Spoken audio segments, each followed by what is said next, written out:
Mama, we made it.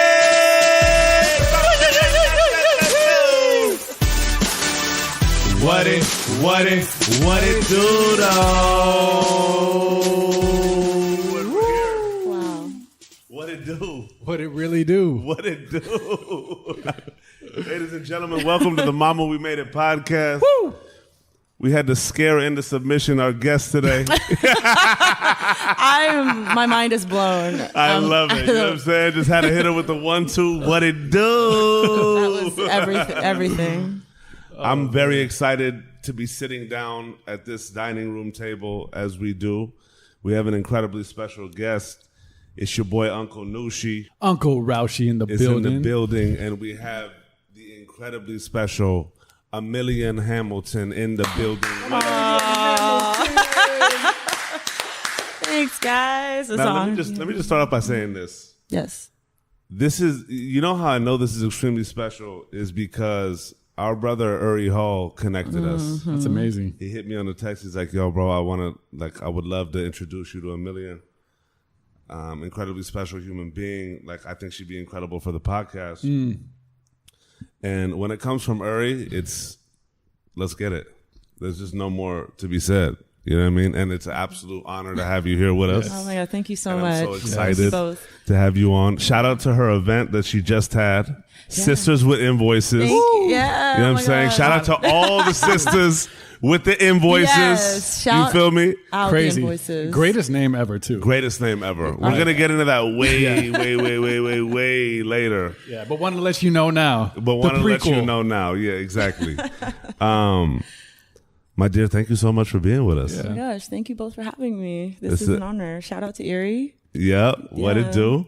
Yeah. My brother from another. You know what I'm saying? He's a little darker skin than I am, but we got the caramel complexion and we got, you know what I'm saying? Dark chocolate. The dark chocolate. We got the chocolate.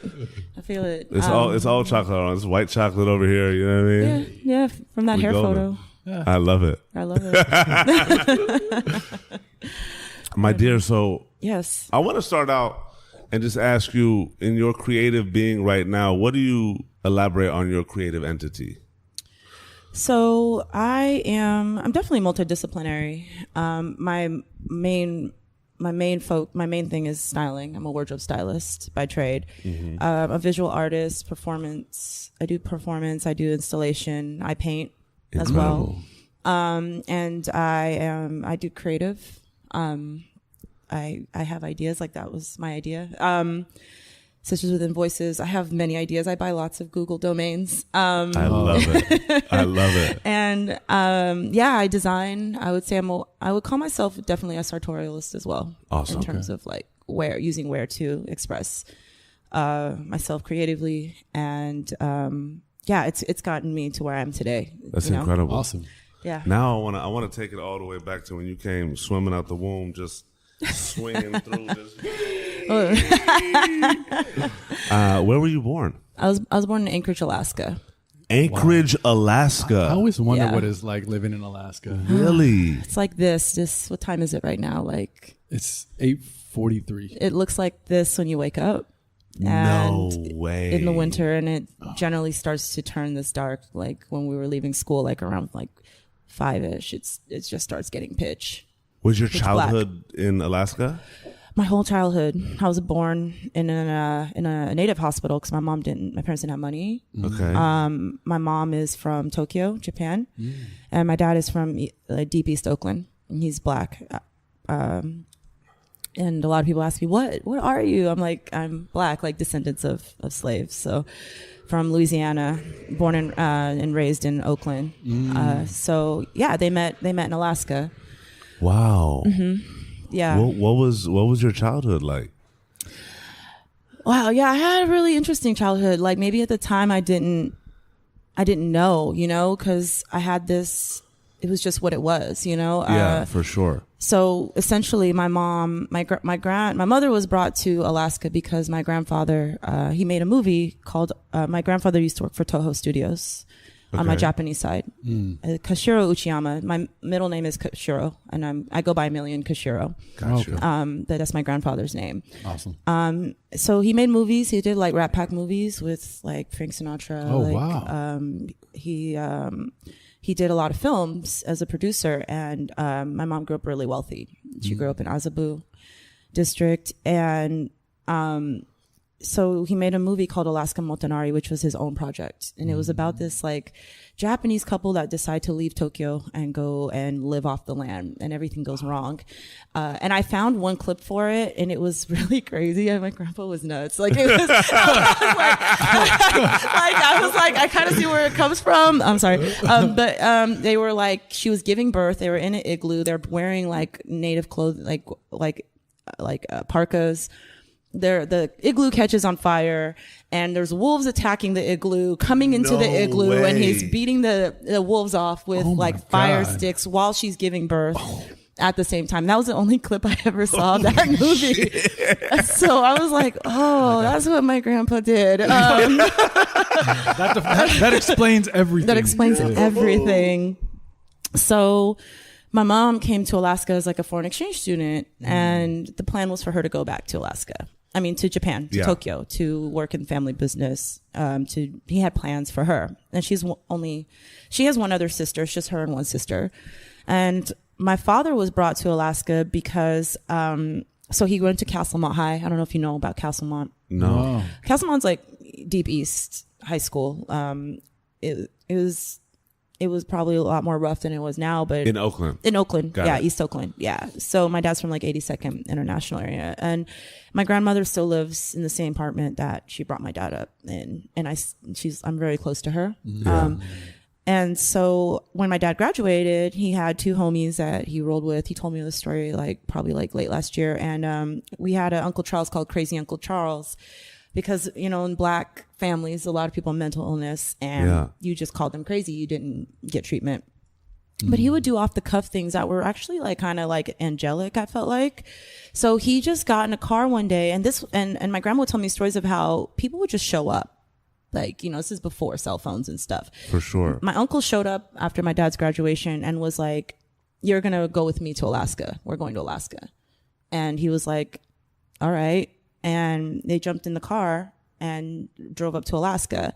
And my grandfather was already there, and he had started, he was considered one of the, he was a millionaire at one point, back in the day. He had gas stations after coming out of the Army, World War II.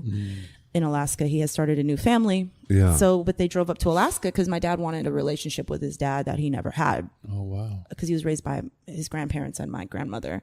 Gotcha. And within 3 months, both of my dad's friends were murdered. In Alaska? In Oakland. Oh, no. As he was in Alaska? Yeah. Oh, yeah. Wow. Whoa. Yeah, he rolled really tight with those guys. So he told me that story, and I thought that was just really crazy. And it was like he was meant to be in Alaska. Wow. Man. Yeah. So that's crazy also to just hear that story recently.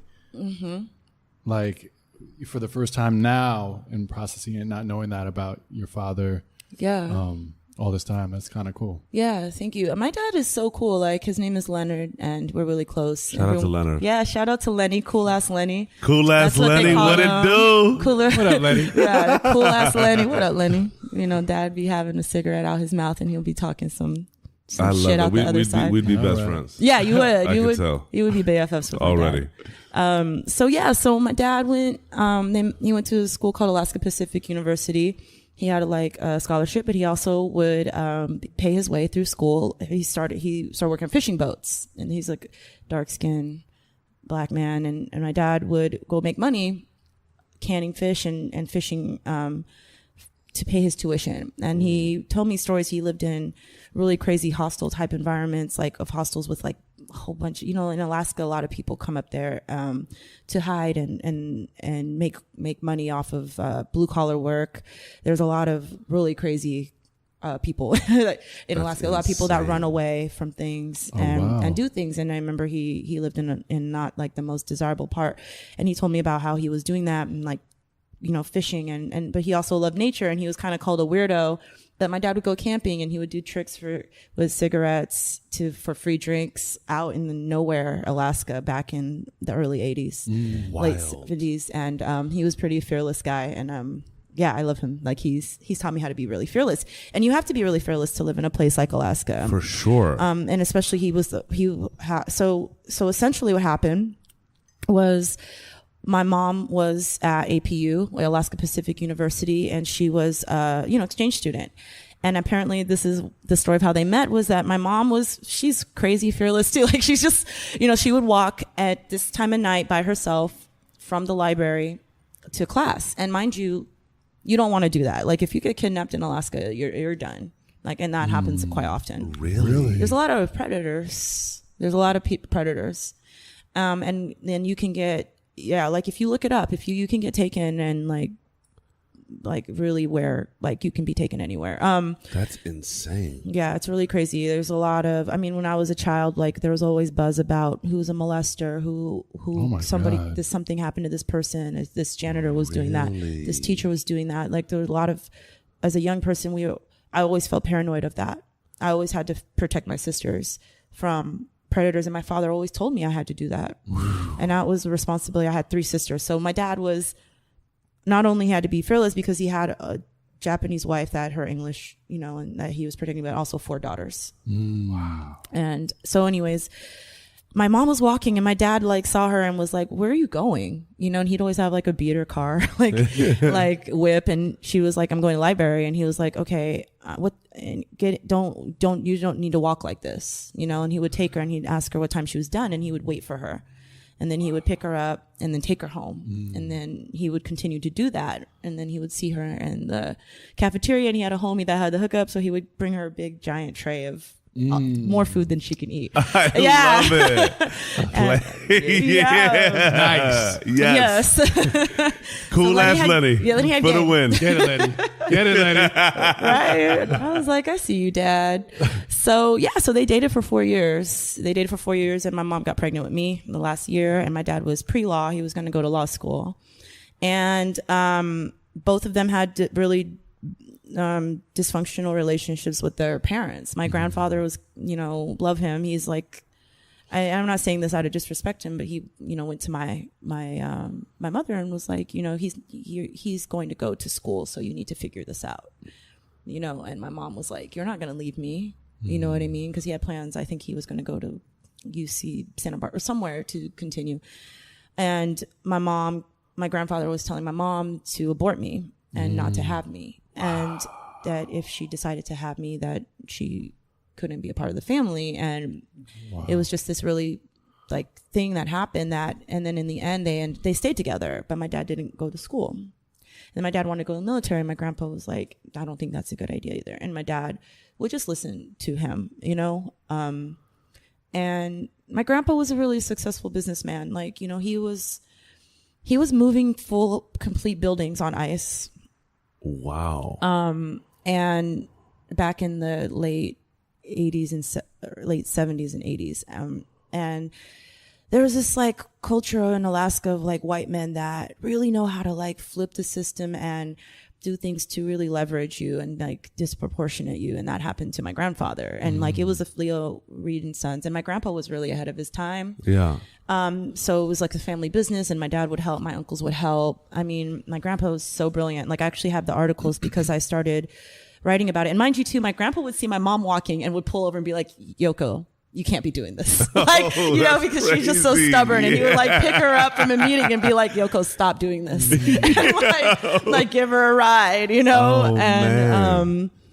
so my grandpa, he was just so sharp. He was such a hustler. One day he was asked to demolish a building on the land because they were going to build, actually it's like, I think it's like the courthouse, where the courthouse is right now in Alaska, in Anchorage. So his idea was, well, I don't want to ruin a perfectly good building. What I'm going to do is pick the building up. I bought a plot of land over here. I'm going to move that building to this plot of land. Then I have a building on this land that I don't have to pay for. And I demolished the land. He did it on ice, like with these gigantic cat That's insane. trailers. drug the building over there, and somehow, Yeah, bro. It's a different kind of life. Yeah. yeah, But also to think of that Yeah, on ice. on ice.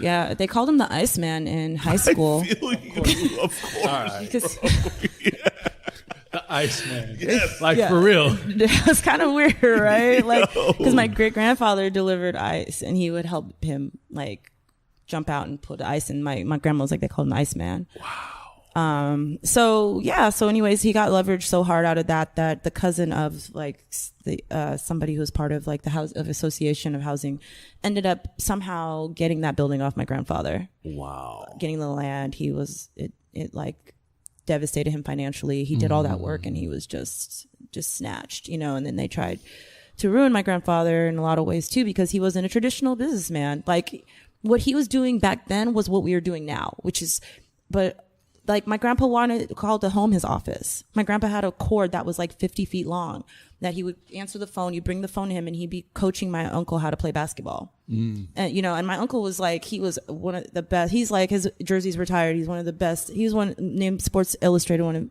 50 best athletes of all time. Wow. At one point, and he went to the Montana Grizzlies, but he got hurt. But my grandpa like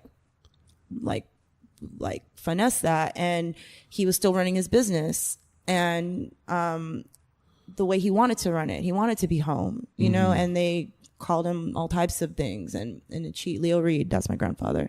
But he wasn't. He was a great man. Like he was a really great man. Like he Incredible. was. He always had like new young boys in my school that knew my grandpa before they were like, I know your grandpa, like, you know. And he would have him working, like pushing old cars around, because he always had like 50 old ass cars that don't work, like on the lawn, you know. Like that was my black grandpa. So essentially, my parents, you know, though they had this situation with me coming into the world, my grandpa still was a part of our life to a degree. Like my grandpa, he came one time to visit with my grandmother, and my grandmother was so beautiful and lovely, and she didn't have a problem with the fact that I was half black, you know. And then, and my aunt, my uncle, and my grandfather, we were really close. So my grandfather came one time, and that was the only time I've ever seen him. My Japanese grandfather, Kashiro. So what ended up happening was it just kind of felt like our family was our own island. We were really extremely dependent on each other, and I had a lot of responsibility as a child. So from kindergarten, I was changing diapers, you know, and watching my sisters and feeding my sisters, and going to school. And I was an advanced kid. I was in gifted programs, and I was able to read they tried to skip me from kindergarten to 5th or 6th grade. 5th or 6th? Yeah. And because of my reading levels and my comprehension, because I could read books as a child, and I spoke Japanese too, but I don't speak it anymore. But my comprehension, when I could read and comprehend and like tell, I understood what I was reading. Wow. In kindergarten, I'm still figuring out like if I'm right. Like, am I right-handed or left-handed? Like For real, though. like what? Like My ABCs on Smash one time. in kindergarten, I remember the teacher like she asked a question for, you know, she would pick on you, and you have to say when your birthday was, and then you could go to recess.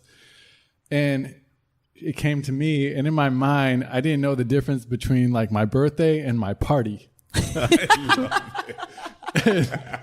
the cutest thing I've ever heard. And I was just like, I don't know. And I had to wait last one out to recess. So while she's going into like 5th and 6th grade, I'm like figuring out like, all right, there's the party, and then there's the birthday, like the day of birth.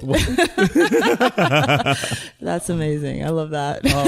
It's interesting for you though, like to come into this world with such a already history in a place like Alaska. Yeah. That you kind of already have an identity that's beyond your control. You know, and I think that's really rare.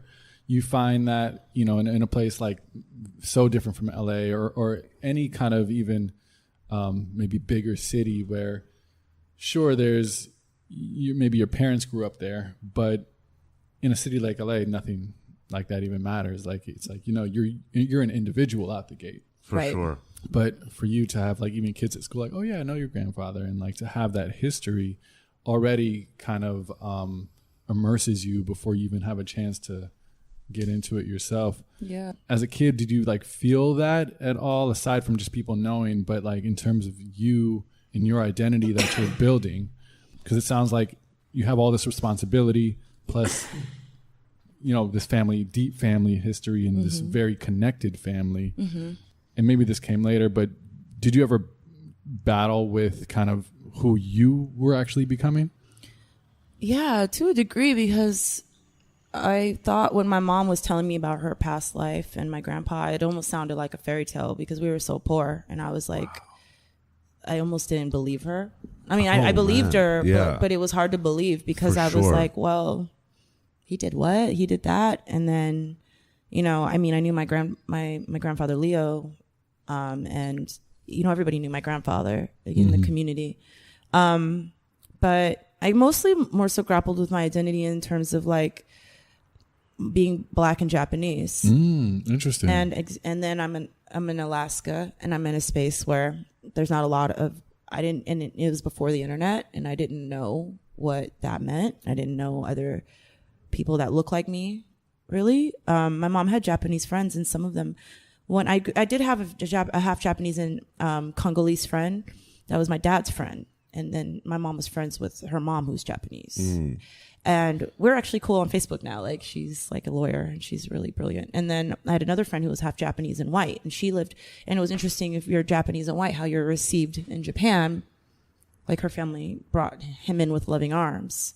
But when you're Japanese and Black, you're considered kind of just trash, I guess. I mean, and I've read these stories about a lot of Japanese and Black. Like, there's like these secret children of in Africa, that there was like an oil refinery that brought a lot of Japanese in, and there were they were secretly killing they were sleeping with the prostitutes, the Black Japanese men with the African prostitutes, and they were having Black and Japanese and African children, and then they were secretly injecting the children in hospital and creating like infanticide and killing the Japanese and Black children. Oh God! Because the fear of these men going back with their wives of having these kids out of wedlock. Oh wow, that's disgusting. Yeah, and then and I've read there's a friend, Walter. He wrote a story called Jackie and June, which is such a beautiful story. I think he wrote it for, I don't know if it was for the New York Times, but it's a beautiful story about a woman who had a half Black Japanese child during World War II, and that there was a river called the River of Tears where they would drop babies that were Black and Japanese into the river. But she chose not to do that, and she came and lived in South Central, and it's completely assimilated as a Japanese woman into life in South Central, and like never turned back. And I read that story out loud to my mom. It was like really beautiful, but I think because I'm not, and my sisters I'm sure can agree, like we're not Japanese enough, and we didn't really have that introduction to that culture. Sure, I've been there or knew that family. It was kind of like a distant memory, and then we're Black, but we're not as Black as everybody else. So it's so interesting to see people having to deal with that, like even like white and Black and Japanese, and just different mixes of like, you're not good enough for either, or you're not either in the eyes of others, and like struggling with that identity, especially in the cultures that, you know, like that the Japanese side of your family had, of like just kind of that, like if you get with a Black man, or if you have that child, then you're disowned, like that kind of, I guess I want to say like prejudice, if you will, right, towards that. And it's just so hard identity wise to just come to and just figure out who we are, because we feel like we're just such outsiders in this universe, like especially for your family to be able to have to go through that and not feel fitting in anywhere. That has to be tough as a kid. Yeah, it was really tough, but I feel like everything you said is, I feel like the mixed experience. But one thing about it, I felt like I just found my interests were my identity. And I really would be very interested and obsessed with things. Like I would collect things. Like I would collect rocks. I would like make books and cut out. Like I would be obsessed with pictures of like in the newspaper of like moose and nature and things. And I would make, like I'd have notebooks and notebooks full of images. Like I would collect, you know, and I would read a lot. You know, I read and I couldn't really sit in the superficial of it, or I never, you know, sometimes I would get caught up about it if, you know, like I had a story that I told on Instagram that people really like resonated with or enjoyed. It was really funny. I was, my mom took me to school and preschool and dropped me off, and she would drop me off every day. And this white boy named Josh came up to me and he goes, "Where's your black mom?" And I was like, "Oh fuck, where is my black mom?" Like my mind was blown. He's like, "That's not your mom. Where is your black mom?" Who's that's not your mom. So I went home and I was like, "Where is my black mom?" And she was like, "I'm your mom." And I was like, "No, you're not. Where's my black mom?" Like I start crying. Oh my God. I started freaking out. My mom started showing me photos of her pregnant with me and like me as a baby. And like I calmed down. And we joke about it because I'll get on my mom's nerves and she'll be like, "Go find your black mom." Oh like, whatever, Yoko. But yeah, and I went back to school like, "Shut up, Josh. That is my mom." Yeah, Josh. Yeah. Yeah. Shut up, Josh. I'm about to beat Josh's ass. Yeah, bro. Josh. Come see us, Josh. Yeah. Show bitch ass. Yeah, Bitch ass, Josh ass. So that was like just some of the stuff that go through, like of people asking, "What are you?" You know. that's actually incredibly interesting. That even identity wise, as a like, forget ethnicity and all that, but that you started attributing your identity to just things that you gravitated towards. Like that's actually like the quintessential first step in like really understanding who we are as human beings. Yeah. Because I feel like we all like grow into this world, like this nature and nurture, and we really build based off our like experiences as opposed to our personal interests. Yeah. You know what I'm saying? Or like just figuring out what those are. Yeah, absolutely. I'm glad that I guess it was a survivalist thing for me too, because it got me out of my head of like the stuff we were going through as a family. Like, you know, we moved a lot, and I picked up ice skating. My dad brought me home ice skates from a pawn shop, and like recess, in winter, our basketball court would ice over. They would turn it into like an ice skating rink. So when we moved, I always knew I was okay with being alone, you know, like I was fine with it. Like, you know, I enjoyed it because I had we would live in like 3 bedrooms or 2 bedrooms with like 6 of us, and you know, and it'd be like I was fine, you know, and I would make friends, but I would like do my thing. Like I would just go skate, and I would make friends, you know, just skate by myself, read, you know, I would like just keep myself occupied with like music. I listened to a lot of music, you know, and yeah, I just tried. And my dad would he was a really cool, like, he would bring home things he found at the pawn shop, and just like he would be out, you know. My dad was a freelancer for sure, like before you called it that. Like he would do like construction jobs, or he would, you know, try to start a meta fund for people of color in business. Like he always had, you know, or he would volunteer, like he would do different things. And my mom, she was a seamstress. So she started doing that. That was like a hobby she did as a kid. But when she had us, and she didn't finish school because she was pregnant with me, she started sewing, and then she started working at Nordstrom, which is like the creme de la creme of Alaska. That's as high as it goes in Alaska. Is Nordy's. Shout out Nordy's. And shout out Nordy's. Yeah, shout out Nordy's. And she, you know, was so excellent at what she did that she moved up to being a manager for over 10 years of the alterations department. And so my dad would help like underprivileged kids in summer programs, and he would bring us with him, you know, and we would hang out all summer with kids. He would coach baseball, like he would do things, like, and he always did things. You know, my dad still does stuff. My mom still does stuff. They do stuff. Like, incredible. We don't sit around and like like, I don't know, we're just not that type of people. And I think that was a survivalist thing. Like, what are you, like you can knit, you can sew, like we could draw, like we would just be in that house and just everyone would be doing something for sure that they're interested in, and that's what we had to do because we were left home alone all the time. Like, like my parents were like always gone. Like, two people of color, like they never could make enough money to get public aid. Like they never could get, it was always a weird thing of like where they could have wanted a little more help, but they couldn't get it. But I don't know, it was weird. And so we moved around a lot. And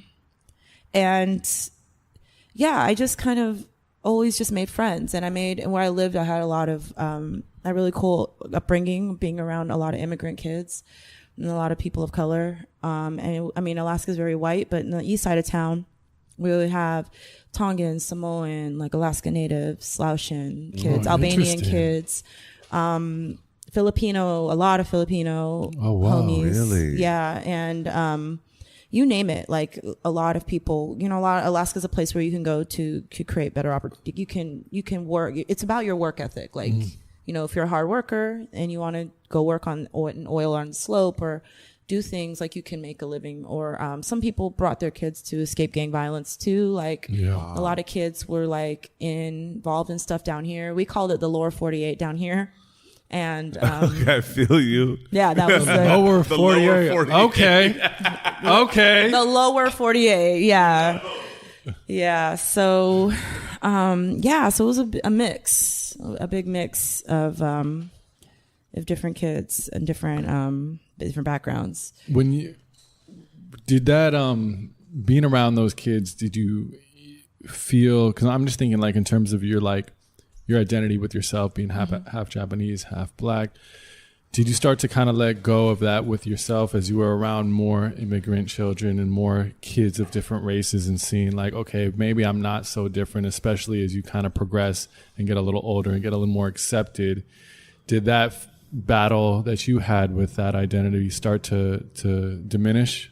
Yeah, it really did. Because I was such a I don't know. I was always just cool with people. Like I was cool. Like, I had friends. Like I felt liked. Like, not that I was trying to be liked, but I didn't let that, if I liked you, I liked you. Yeah. Like I was best friends with like the only goth girl in my junior high, Kay Foster. I used to go, one day she asked me to go to her house because she had another goth boy coming over. Ooh. I rode my little bike over there and she asked me to write anarchy signs on all of the Vogue posters that she had collaged all over her wall. And at the same time, I still hung out with all the black girls and we listened to So Deaf Bass All Stars. And I hung out with the Asian kids and we would, I don't know, wear Jinkos and you feel me? Jinkos. We all owned a pair. I feel like that's a product of moving around a lot and like being the new kid though. You could either be completely introverted or you can be one of those kids that like steps up in the scene. It's tough, but you're like, okay, let's figure out what the lay of the land is. Yeah. And then once you kind of get into that groove, you really tend to figure out and also have empathy for those that like aren't as accepted. Yeah. You know what I'm saying? Like I moved around a lot as a kid also and I just realized like I was just a funny fat kid. You know what I'm saying? And like I completely hey, we're still here, yo. Hey. We're still funny, we're still fat, like it's all good. No, but it's one of those things where it really dictates how you kind of become and your like personal being, because you can either be a victim or you can just come in there and just be like, okay, cool, this is something new. The empathy that you're saying is that's a really interesting point of it, because you know what it feels like. I think. Right. You know what I'm saying. So you kind of build that, and you're either one that you look to see what the new experiences are looking like, or you kind of just curl up into a ball and just let it kind of eat you. You know what I mean? Absolutely. Yeah, it's true. You kind of have to have a sense of humility every time you move to a new school. For sure. Because you're just kind of like your back's against the wall. For sure. And you're new. I mean, after one or two this agains, like you kind of become okay with it. Yeah. You know what I mean? Is that what you were doing? Were you going to like different school and different school and different school? Yeah. Yeah. I would go to different schools. Like we probably moved like 5 times. Wow. Up until my junior high, until I got to junior high, we kind of stayed in that area for like probably a good 6 years. Cool. Yeah. So that was cool. And, but yeah, it was interesting. I mean, and in that though, I got to know a lot of people. Like it's kind of like jumping around different sides of town in LA and getting to know different people and different things. It's like, I got to know a lot of different people and saw them around, you know? Yeah. But it was cool. My mom still like held on and preserved to our Japanese, like her Japan that she remembered. And we had the culture in the home and we had the Black culture in the home. And that always felt good, you know, Awesome. and I was always proud of being Japanese. You know, I had like kimonos. I was always like first person being the multicultural assembly. Like I have kimonos, like dragging my kimonos to school, like to like show like that I was Japanese, you know, and you couldn't tell me anything else, you know. Nice. I always had a lot of pride in who I was. And, yeah. And I mean, more than anything. Yeah. Take that, Josh. Yeah. Josh ass. Josh. That's a new term for bitch ass is Josh ass. Josh ass. With your Josh ass. All the Joshes out there listening, like, okay, I get it. Right. So yeah. But growing up, I painted a lot. I drew a lot, and I was my love. And I only knew about Picasso and Van Gogh and like white artists. Like, you know, I didn't know about like Alma Thomas and other like Gordon Parks. I was never taught about Black artists, but I always wanted to do that. And I was, you know, in high school, I was always in art programs. I mean, all my life, I was always in art class. And I said I wanted to do that. And I was told that the best I could probably do would be to paint like tourist nature items, like of moose and Alaskan scenic landscapes. That was the path to being an artist in Alaska. And it was really devastating. Was that told to you by like teachers? Oh yeah.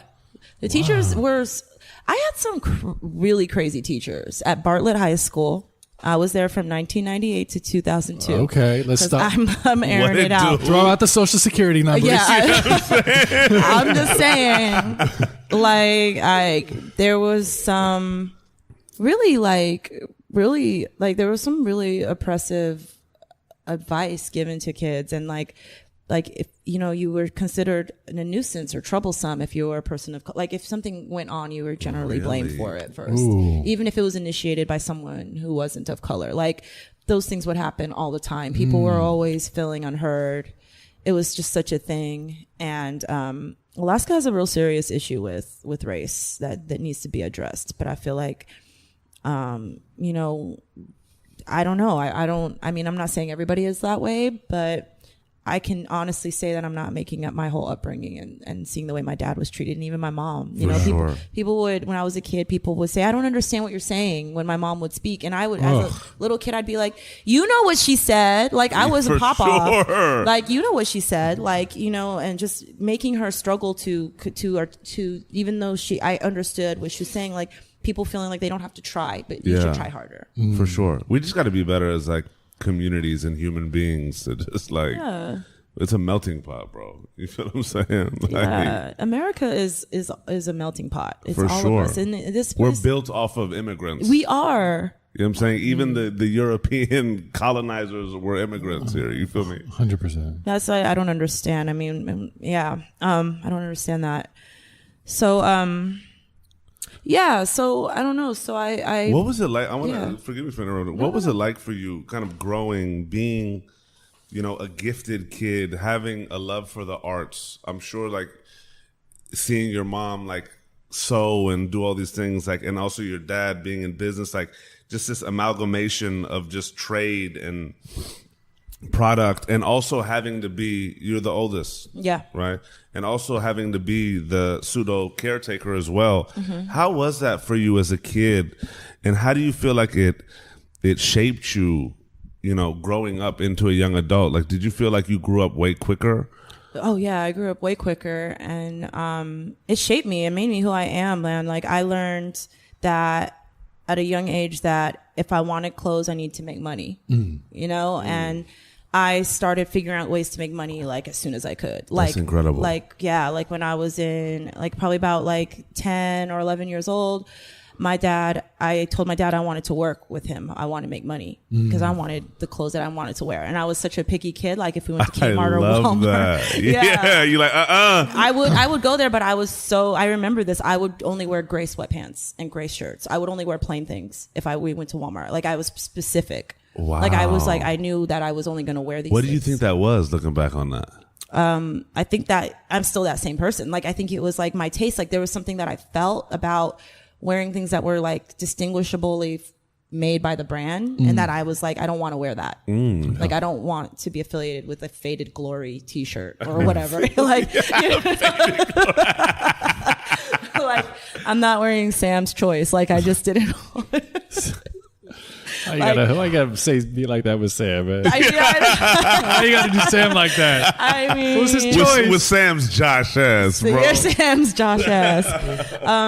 So my dad would put me in the truck with him, and he was like, all right, cool. And I was like scraping paint off the sides of buildings with my dad, with other men. And I remember I was so scared.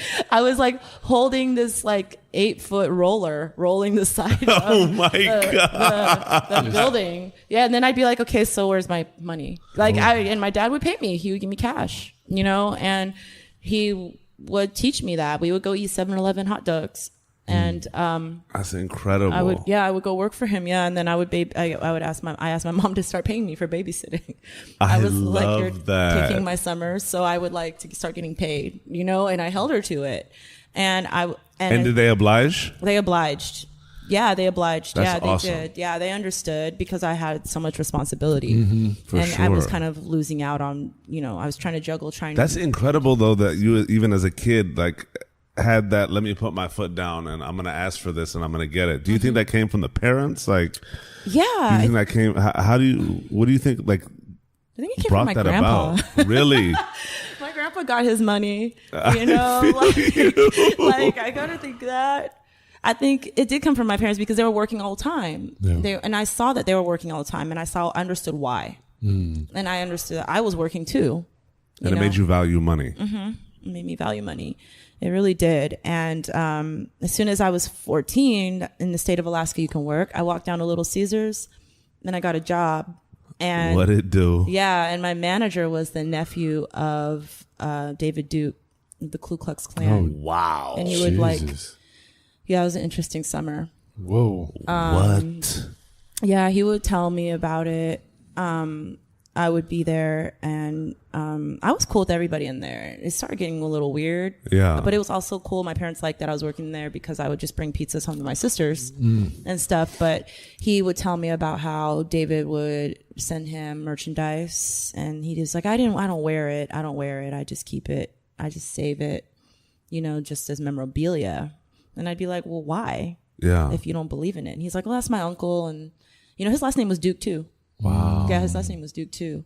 Yeah, and then but he never treated me, badly. He never, and that's another thing about Alaska is that you'll come across people that have really different opinions than you, that maybe vote for Sarah Palin, that maybe are, have Republican attitudes. I wouldn't say that's Republican, but just some real backwards ways. But I feel like I learned that you can't, you don't fight that by like becoming aggressive toward those types of people or anything. Like I think the more human you show yourself, like I feel like that's the way to survive in Alaska, is because first off, I was looked at as a black girl or whatever they thought I was, and working with like white men and white people that in this pizza place, one of them's like ancestor of a Klansman. Yeah. So I mean, he was cool with me, but I always just thought that was weird, and the things that he would say were weird, but I was just trying to get my money. For sure. I was like, well, David, can I make 3 pizzas to take home?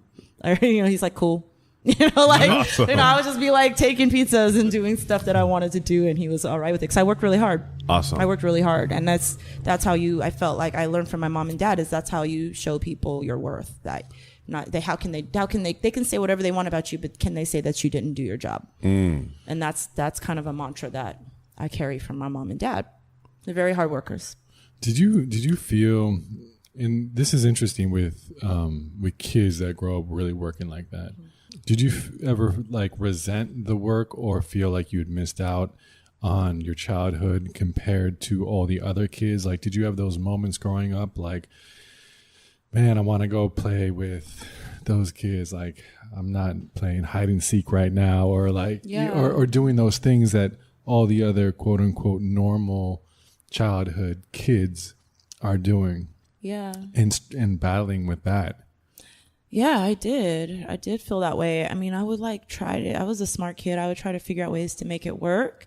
Like a lot of kids would come to me, you know, like I had because I had the mom that English wasn't good. Like I would give her money and she would buy me like explicit advisory tapes and CDs. I had the Fugees' The Score. I was the only one on the block that had it, and all my boys would come over and sit on the porch with me because they knew that I couldn't really leave. Yeah. And they started to come to me, you know, and that was cool, you know. And I always had the good music because my mom, one thing because of what I did, my parents didn't really like feel like they had to censor me. Like they didn't treat me like that. Like if I wanted this album, I love music, my mom would get it for me. You know, like Incredible.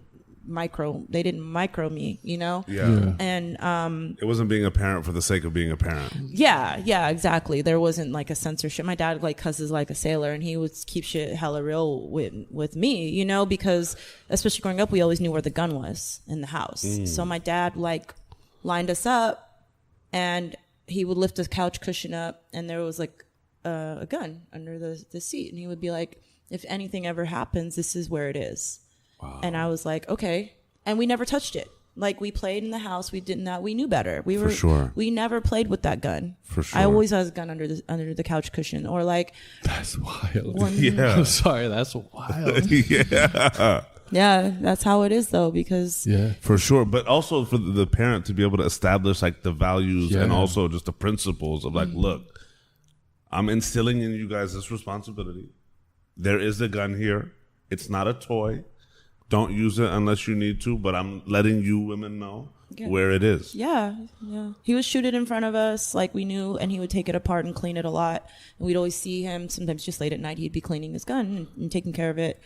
And I always knew it was there, and I knew how to use it if I had to. And like one time, I remember it was like it felt really real for me because we were, and it was like really snowy, and my dad like would help people. Like if their car, like this guy's car was pulled over on the side of the road. And it was a really bad snowstorm, and I was in the 6th grade. And we had this like Blazer, like a Chevy Blazer. And my dad was like, okay, so look, because he treated me just like a son. My dad didn't treat us like little girls, like daughters. And that's what I love about my dad. I didn't sit on my dad's lap. My dad didn't kiss us. Like, he didn't do that. Like, he'll hug us, but he'd be, like, all awkward. You know? Yeah. Like, and he didn't have a rule, like, oh, because you're a certain sex, I'm going to treat you as such. You know, my dad just treated me like he would just treat any kid, like, you know, how he was treated, I guess. And so I remember this time I was in the car with him, and he pulled over and to help this person and it was crazy snowing, and he was like, all right, so I'm gonna help this person, but if watch what's happening, and if something goes wrong, if this person tries anything, you need to come out and shoot him. Then I was like, okay, cool. Whoa. Yeah, I was like, okay, cool. How old were you with this? Just for I was 12 years old. 12 years old. Okay, crazy. I was ready to do it though. I feel that. Yeah, I don't doubt that for a second. Yeah. I'm sure. Lenny didn't raise no fool. You know what I mean? No. I mean, people are real foolish. Like, I mean, sure. You can get killed for like really, like, I mean, it could be a setup. It could be whatever. For sure. You know, it's like really crazy. And that's an incredible level of like trust. Yeah, and there's just like this seriousness that's in your through line so far of, I mean, you have like this insane education, or not education. What's the word I'm looking for? Just mind. Like you're very heritage, and you're just thank you. Yeah. Super smart, super hardworking, very focused, tons of responsibility, and then you say like, oh yeah, I was 12. Again, like at 12, I'm still figuring out the difference between the party and the birthday. Still, I still can't get it right. Like, for real. Like, you know, like this is just, and I just want to point this out. Like, it's just these things that I'm not saying you are, but that you may take for granted. These kind of are not really in my perspective, I didn't grow up with those things. Seeing kids really go through these things. You hear kids do, but like you have to remember, like this is an interesting childhood upbringing to have that state of mind. You know, I'm like, I always thought that was normal, but yeah, I don't know. Whatever normal. You're in it, right? Yeah, it's different. It is different. Yeah. It is different. Not in a bad or good way. It's just very interesting. Yeah. And I'm curious, like as we continue to go through, where we see this part continue to pop up. As you got into high school and a little older, when did a shift in terms of you becoming more of an individual happen? Because I feel all kids go through that moment where you drift from your family. Yeah. Or, you want that independence, not just of like who you are, but you're like, oh, it's not cool to be with the parents. It's not cool to be with my younger sisters. Your siblings, like you kind of just go through that teenage angsty independence period. Yeah. Did that happen with you? Yeah, absolutely. Absolutely. It happened in two ways. I was super influenced by my cousin Sabrina, who was like a sister to me. She's my grandfather's brother's daughter. Okay. And my mom and dad took her under their wing because they had to babysit her a lot in college. So she would sleep in the dorm with them. It was before I was born. Oh, wow. And when I was born... So she was a little older than you? She was probably like 6 years older than me or 8 years older than me. Yeah, and she calls my mom. Like we're all really close. But she was with my parents. She was like, would tell me how she remembered what my mom looked like when, like in college. And she remembered seeing them together. And, that idea of a relationship she developed from seeing my mom and dad, because her mom and dad weren't necessarily doing well, and she was like our sister. So sometimes she would help take the weight off me. My parents really trusted her, and that was really it. So, but she would fuck with us all the time. Like she was like dark. I hope you hear this.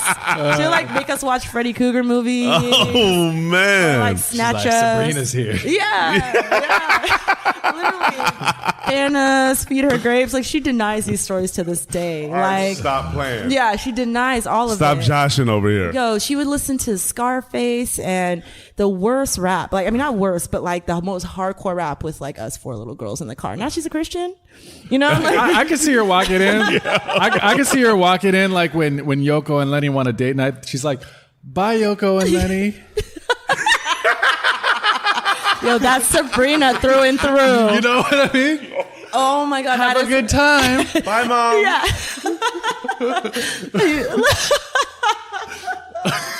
How do you know? You guys want to watch a movie? Right. You ready to have some fun? Literally, that was what it was like. Arachnophobia, lawnmower man. Like, you'd be like, stop playing. Dead asleep, and she'd come and grab our feet and snatch us out the bed. Oh my Like, God. She was a nut. But I love her so much. And she was like the coolest person I ever met in my life. I feel she was you. mad cool. Like, she always dressed so fly. Like, she did her thing. She taught us about money too. Like, she was like, you want to make money? I was like, yeah. Like, she's like, all right, you're going to sell lollipops. So she like buy a box of lollipops, make us run up to basketball players, people in parks, and we'd sell lollipops and then buy like better candy, Awesome. Like, and she's a real hustler too. Like, she left Alaska, she went to Howard, Awesome. and went to University of Maryland, and she works in like public health, and she's just such a brilliant woman. And she came, from not being expected to do much to doing so much, Incredible. and and she's an amazing mother and everything. But she doesn't want me to tell my cousins these stories about, they can't listen to music with curse words in it. And I just think it's so funny. I'm like, you're so fake. You don't remember. You don't remember. Right. But she was my escape, and I always wanted to be like her. Like, incredible. I wanted to be like her. And then another escape that I had, and really my real independence came in really a crazy way, because my parents wouldn't really let me use public transportation that much in Alaska or do that much. But my parents sent us to Oakland for the first time. And I mean, I went to Oakland as a child. My parents had their honeymoon there. But one summer, the first summer I was in Oakland was when I was in 6th grade going into 7th grade. And And we were there for like 2 or 3 months. What was that like for you? Oh, it was off the charts. It was I like love it. Everything. Like I had my first boyfriend. He smoked Black and Milds. Hey. He was like 12. I'm like, my first kiss tastes like Black and Milds. His name was Poombi. He was from Richmond. That's incredible. Yeah, and I rode the bus by myself. My grandma let me ride the bus. I had saved money from working with my dad, doing those, babysitting and, scratching paint off houses. And I would go to Durant Square by myself and buy like clothes and shoes and like, swap meets. And my aunt, Tiffany, she was a big influence for me. She never treated me like a kid.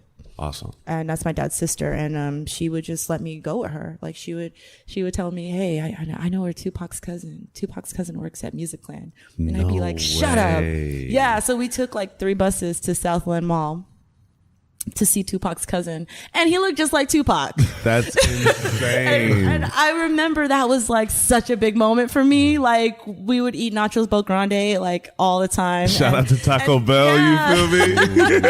Taco Bell come through and I learned a lot from my grandmother, and my grandma showed me, like she was a strong woman. My mother was a strong woman, but she would leave us alone. She would go work. She would monitor very wealthy elderly people off the marina, and she would leave us. She would leave me with my sisters, and we would play. We would meet with these kids. Like we would go hang out with family members, and it was free. It's really crazy because I was like, how come I feel so free in Oakland, but like I didn't have that freedom in Alaska as much from my family, And I thought about it, but actually, I mean, we did leave our doors unlocked to a degree, and we did, we go fishing and do really cool things. But like, yeah, I don't know. It was really interesting. I had that freedom in Oakland, of all places. And then I learned about travel at that point. So in June, when I had my Little Caesars job, I saved money to go back to Oakland. Awesome. On my own. Yeah, and go there and save my money because I wanted to floss and I wanted to buy stripper clothes. I wanted I wanted hoochie ass clothes. Like I wanted the good hoochie clothes. Out. Yeah, like I wanted the clothes that I could change out of these clothes to go party in because that's when I started partying. That's when I learned about that, and that was my escape. What were you like? Where did you find your fashion inspiration from at that time? Man, I found it a lot from TV. I was in love with 90s music videos. Like I was in love with like flossy time too. Oh man, those are the best times. That's a bossy time. Oh, you remember those days? Like a Donnell Jones girl. I wanted to look like that,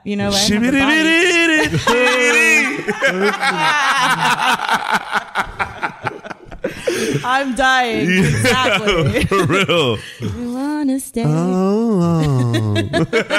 where I wanna be. You feel me? Yeah, all of that. I was inspired by Vibe magazine. I would buy Vibes. We had Vibe at Kmart. At Kmart, we had Vibe. My mom and dad had, like, I would look at their old photos. They had really, really bomb style. My cousin Sabrina had bomb style. A lot of kids had style. People were really into the way they looked because if there was a way that you could identify yourself, because, you wear winter clothes, right? Like everybody, you had to have the bomb jacket, like, or you were corny. I feel you. You had to have the sneaker or you were corny. It's crazy how like 90s influence, like the vintage pools of like right now is going like crazy heavy Tommies. It's crazy to see it. Wild. Like the 90s were just all on smash with it. Yeah. I remember those days, like North Face, like the Nietzsche, the South Pole gear. For sure. Everything. South Pole. Damn. Yeah. The Gerbodes, bro. The Gerbodes. Coming out crazy. You know what I'm saying? So crazy. Those were the days. So was that style in Alaska too? Did it like really carry over like that? Oh yeah, we were like little sponges. All we did was watch music videos, and we would like watch The Box all night. Everyone was obsessed. The Box. Mm-hmm. Yeah. Mm-hmm. Yep. And The Box, and like we were really. I think that in a lot of ways, what I love about being a kid in Alaska was that we had to be communicators, and we would be on the phone all the time. We would always be calling each other. You know, we would always be calling each other. We'd be having like 3-way calls, another 3-way call, or be like like all requesting the same song on the radio, like Gangsta's Paradise at the same time. Like, you guys, we gotta request this song.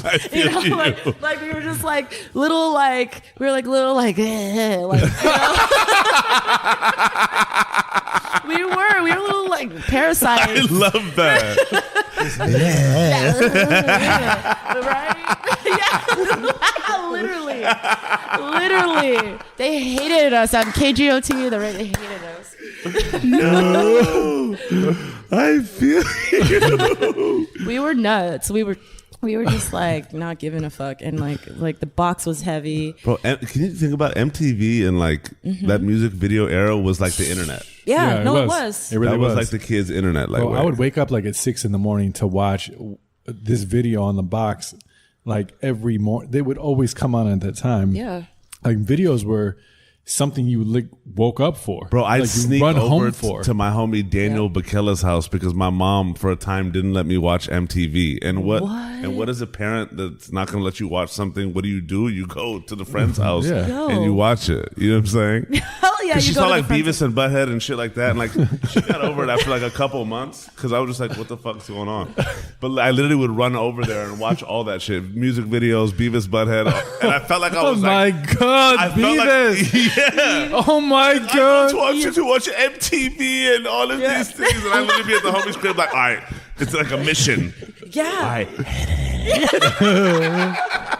No, we were fiends, right? Like For sure. the like BT Uncut. All day. So when you went to Oakland, was that a different experience? I could just imagine first just being in California, then Oakland, California. Where the vibe is very real and the culture is very real, sure. and it's way, way more potent than it's going to be in Anchorage, Alaska. Yeah. Did that just like?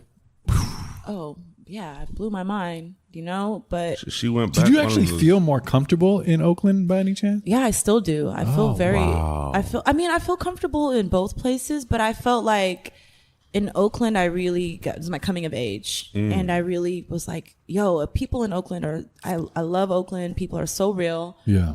And they mean it.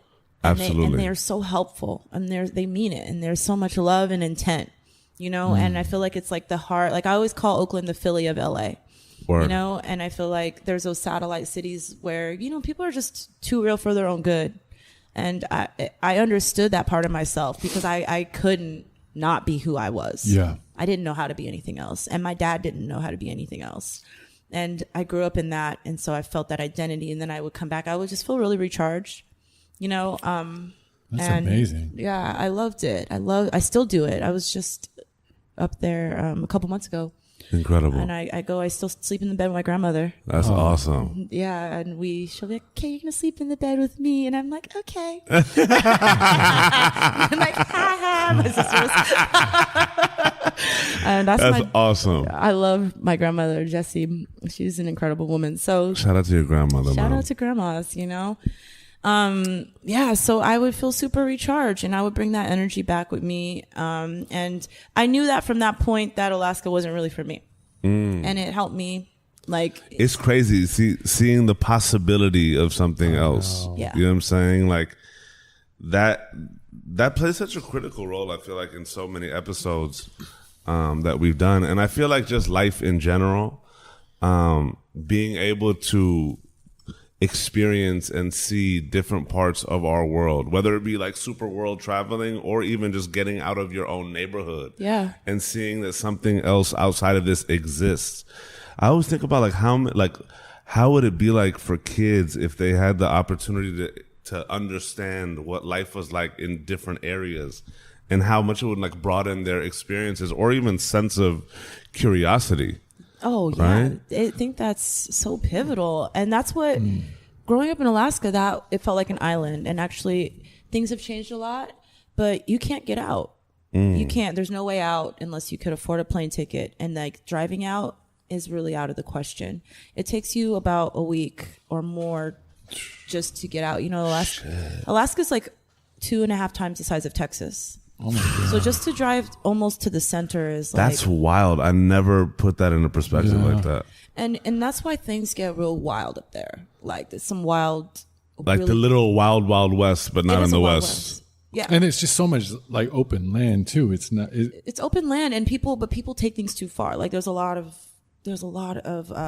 like pain and a lot of things that like where people you can't like a lot of beef, and there's a lot that goes down, you know, and it gets really real up there. Like it's really wild. It's really wild, and a lot of people can't leave, especially people of color. And I remember coming back home from college and seeing some homies that I used to kick it with, and he would be like, "Yo, how do you do that?" And I'm like, "Do what?" And he was like, "How do you live in Cali?" And I'm like, "I just did it." And he was like, "I just can't imagine that." Wow. Like, and a lot of people never leave, and they try to leave, but they always go back. And I mean, there's nothing wrong with that. Like something about Alaska, there's something that is just, I feel like you either stay or you go. And if you leave, you come back. Like there's something about it. Like you just can't not be there. Like you're used to that function. And that's okay, you know, but I do think, I wish that a lot of kids, I feel like now with the internet, they're seeing more of the world. For sure. But back in my day, we didn't have, I'm pre and post internet. So, yeah, it was a really dope time I'm really love being part of that. For sure. I mean, even with the internet, I feel like there's something like, I feel you. shout out to the ambulance. Let's do a little dance. No, but even with the internet, I feel like there's something really special about experiencing it. Yeah. You know what I'm saying? Like, we have homies over here that are like out in Compton and Inglewood and these areas and like have never experienced the beach. That's Still crazy. to this day. And we live in Southern California. You know what I'm saying? We could see pictures of the beach, but unless we've been there, it's like, oh, the beach exists? Oh, that's crazy. I didn't know about that. Yeah. It's wild to me. It's wild. People don't leave their neighborhoods. Yeah. I think there's just the PTSD that isn't spoke about or treated from slavery and from blackness, like of people that are really frozen in terms of like exploration or getting outside of the comfort zone. Like there's people, found people like in southern state. I mean, people all over that won't get on planes, For sure. won't leave, like a lot of people of color. That, yeah, it's a really interesting thing, like my grandma won't go to visit my sister in Germany. Like she refuses. Wow. Like she barely wants to get on the plane, Yeah. and like it's kind of crazy to me. It's a really tragic thing, I feel like, in communities. I had a boyfriend who had family members in, I think it's Missouri or somewhere in the South, but he said that when he comes to visit, they don't leave the house. Oh, wow. They don't leave the house. It's somewhere like where outside the walls. It's pretty racist, but everything happens in the home.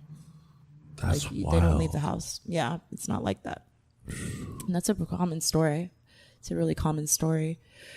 But yeah, so I was like ready to get out the house though. Yeah. I was like learning about clubbing and partying and nightlife. And then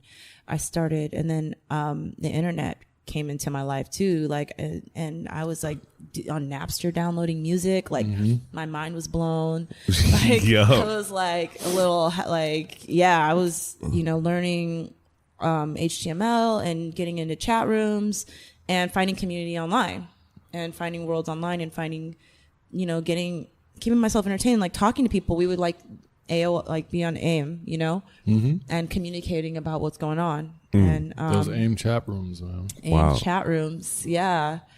And started blogging and writing a lot, and didn't realize a lot of people were reading my shit like around town. Really? Beefing. Yeah, we had a lot of the Asian girls in high school were blogging, and the girls were like, yo, it was okay, you had to have the lit HTML on your page. Like people were doing elaborate ass designs. Like if your Asian Avenue page wasn't lit, you were nobody. Like where are the snowflakes? Where's the Jennifer song? Everyone had the flash that was like 6 times lighter than what they really look like on their photos. And the high contrast. And I was a part of that world too. And I was a part of like Black Planet. and other, worlds. And I was like blogging and stuff. And, and one of my best friends since kindergarten, she's half black and white. Her name is Ginger.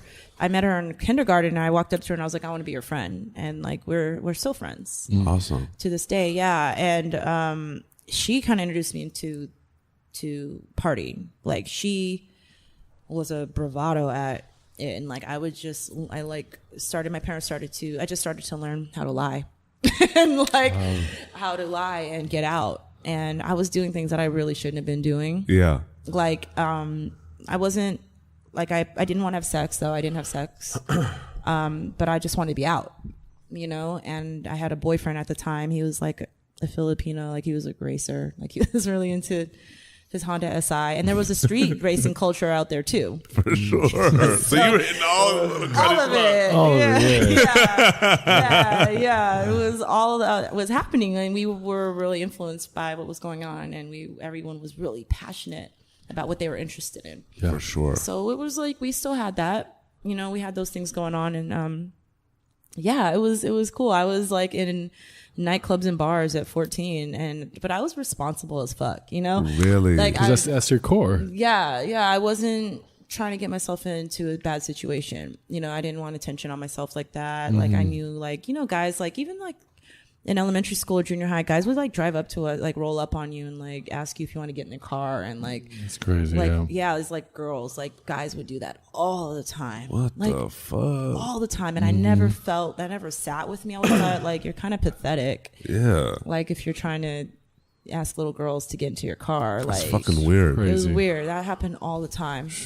There was a lot of that, but I also just knew I didn't want to embroil myself with no older dude like that, Sure. And so I would be out, man. We would be out. We would be at raves. We would be at Club Millennium, which was like the 18 and up club. Hey. I would sneak into Club Soraya, which was like the only Latin club. So it was like all various like Dominicans. There were a lot of Dominicans in Alaska. Interesting. Yeah, a lot. That's wild. Puerto Ricans, Mexicans, or you name it. So the music would flip different demographics, and I would dance, and I loved music, and I loved that escape. Yeah, for sure. And that was really cool for me. And my parents I think they started to probably catch on. I mean, at some point then, having that boyfriend, me working, and I was contributing to the household too, and my sisters were getting older, so I was able to have more freedom. And I was also doing, I was in AP classes in school. I was working. I was captain of the track team. I was still doing what I was supposed to do. So you're holding it down. I was holding it down. So I'm like, you can't really tell me shit. Man, this is just. This is just what teenagers do. This is what you do throughout that time. For sure. It's just interesting though, like you still kept the core of that kind of like responsibility, because it could have also gone the other way where you could rebel. And it doesn't sound like you're doing that though. It sounds like you're just experiencing what everyone else. This is a natural progression. Yeah. But when you're so kind of, a lot of times we hear the stories of, growing up, if you really have those responsibilities and you kind of miss out on some of those childhood things, or they come out in other ways later. Yeah. And you kind of overcompensate. But it's just a testament to your personality, like your disposition of being this kind of very strong core person, at the core. Thank you. Yeah. And also shout out to the parents. So like, if I'm not mistaken, like literally they established independence within you guys, but let you guys live. Right? Yeah. Or was it like the clamp being held down? I would live more. There was a clamp down. No, my dad, I was trusted, but also they were really, I realized it was a fear. For sure. Especially because we had been an island for so long. So, I had to really fight, and I had to really stand my ground in terms of like me wanting to be out and do things. And I really fought for it, and I really understood that it's like business. Like if I'm handling my business, for sure. Why, like, don't tell me that I can't, because we've been doing business, mom and dad, since I was 10 years old. For sure. Well, and that kind of but that's such an important piece. Is big like, time. I'm going to do this. Yeah. And like all the way. I'll tell y'all why you can't tell me no. Exactly. Right. And here's my resume. For real. Started Literally. at kindergarten. Yeah, literally. It's the resume. Yeah, man. It was like, it was like that. And I had to really break away. And there was some things that happened that really had me in my feelings with my parents for a minute, like when I wasn't really sure. I was trying to get into colleges and, I wouldn't say that I had the best grades, but I had passing grades. I just didn't believe in the institution of school in general. Like I was always fighting and arguing. I mean, my dad always told me question anything. Like, don't, I would be in AP arguing about why my teacher was sitting there praising Andrew Jackson as the greatest president ever. And I was like, actually, he was a slaveholder.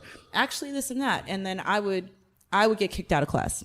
Well, it's just funny to say like, oh yeah, I got passing grades. Yeah, but you're in AP classes. Like clearly you're very smart.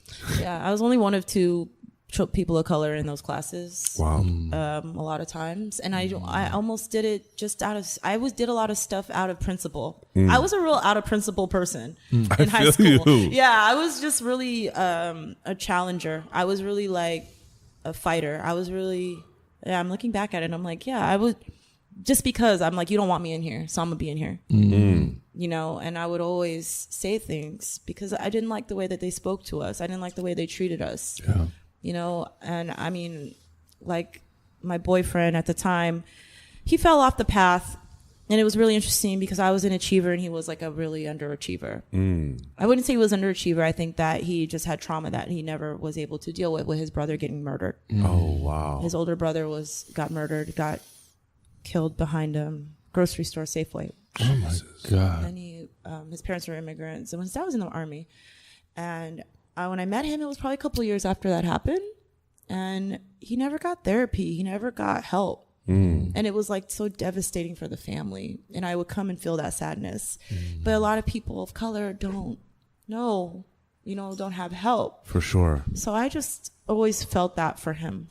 I always knew, and then he started, robbing houses. Well, first he was wild. It was really funny. He would pick me up in stolen cars and I didn't know that they were stolen. And I would get rides home from school. He loved me though, like he met me on track practice and he would steal snacks for me and bring them to me. And I'd be like, where did you get this? He was like, he couldn't breathe. He'd be like, I was just running. And I gotta go now. I was like, bro. See somebody running after him, like, all right, I gotta go. Yeah, like literally, I'm like, what is happening? He was a good dude. He had a good heart. He had a lot of friends, a lot of people like that loved him. And yeah, he just went down a bad path and started like robbing houses. And one day, I'm like, he can't get in trouble on saying his name.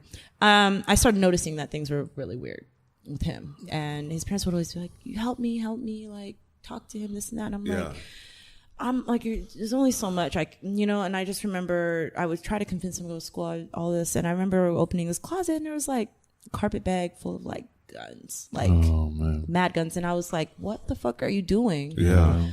And it just started going really dark. And then at that point, they turned into a string of home robberies and invasions. Him and a group of people got thrown in jail. Some of the homies got their houses searched. And not me. Luckily, none of that came my way. But I stayed with him through that. I stayed with him. In a way, I look back and it's a foolish way because he ended up cheating on me.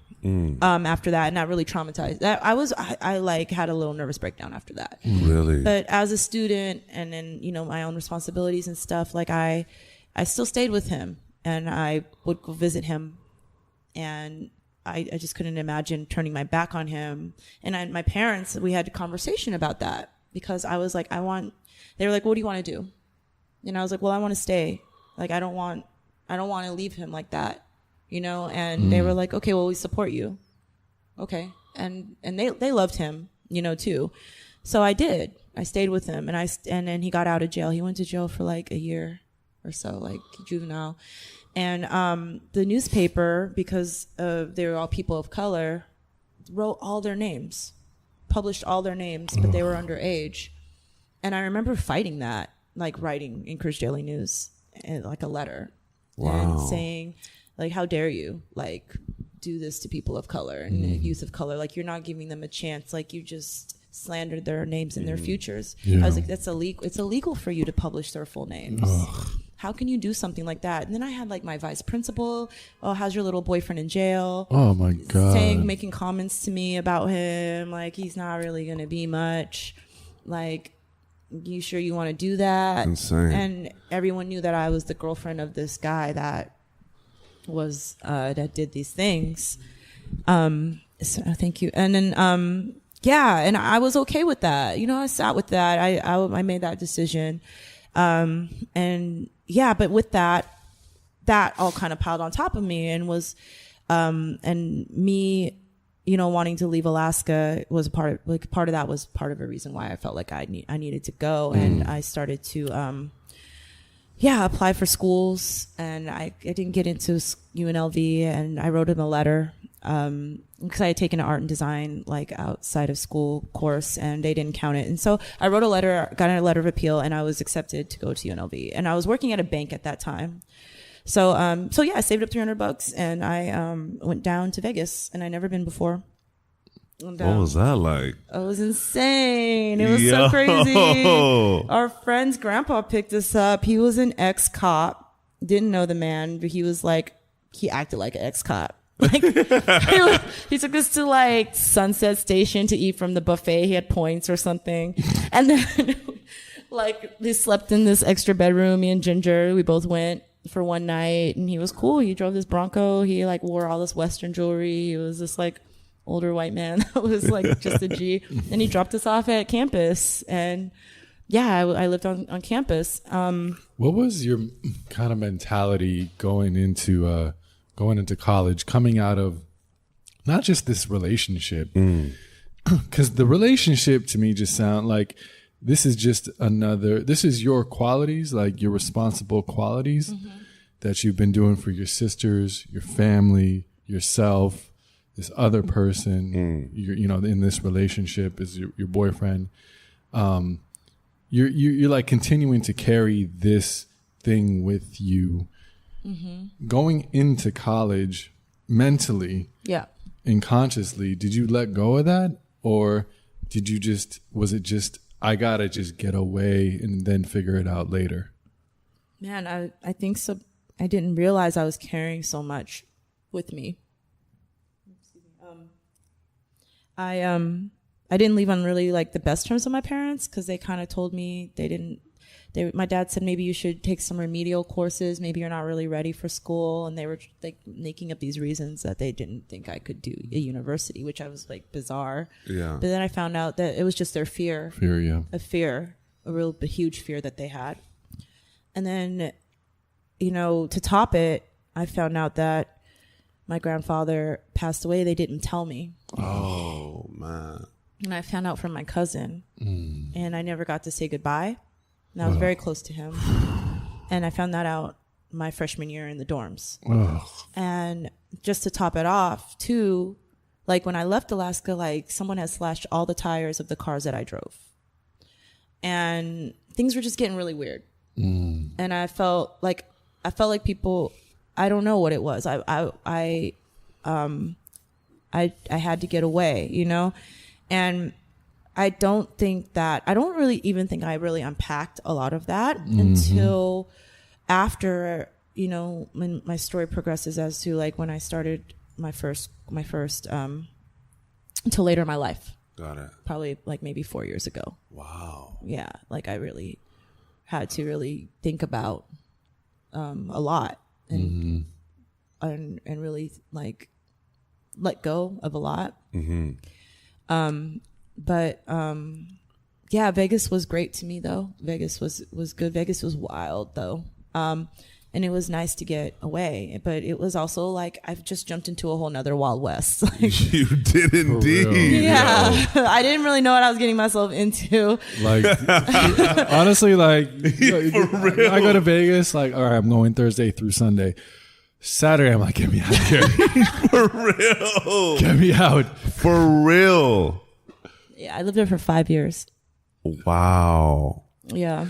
Let me ask you this: when you took off from high school, what was it in your? Did you have it in your mind like, yo, I want to go out and I want to do this? Did you have those like ideas formulated already, or did that kind of start happening more in college?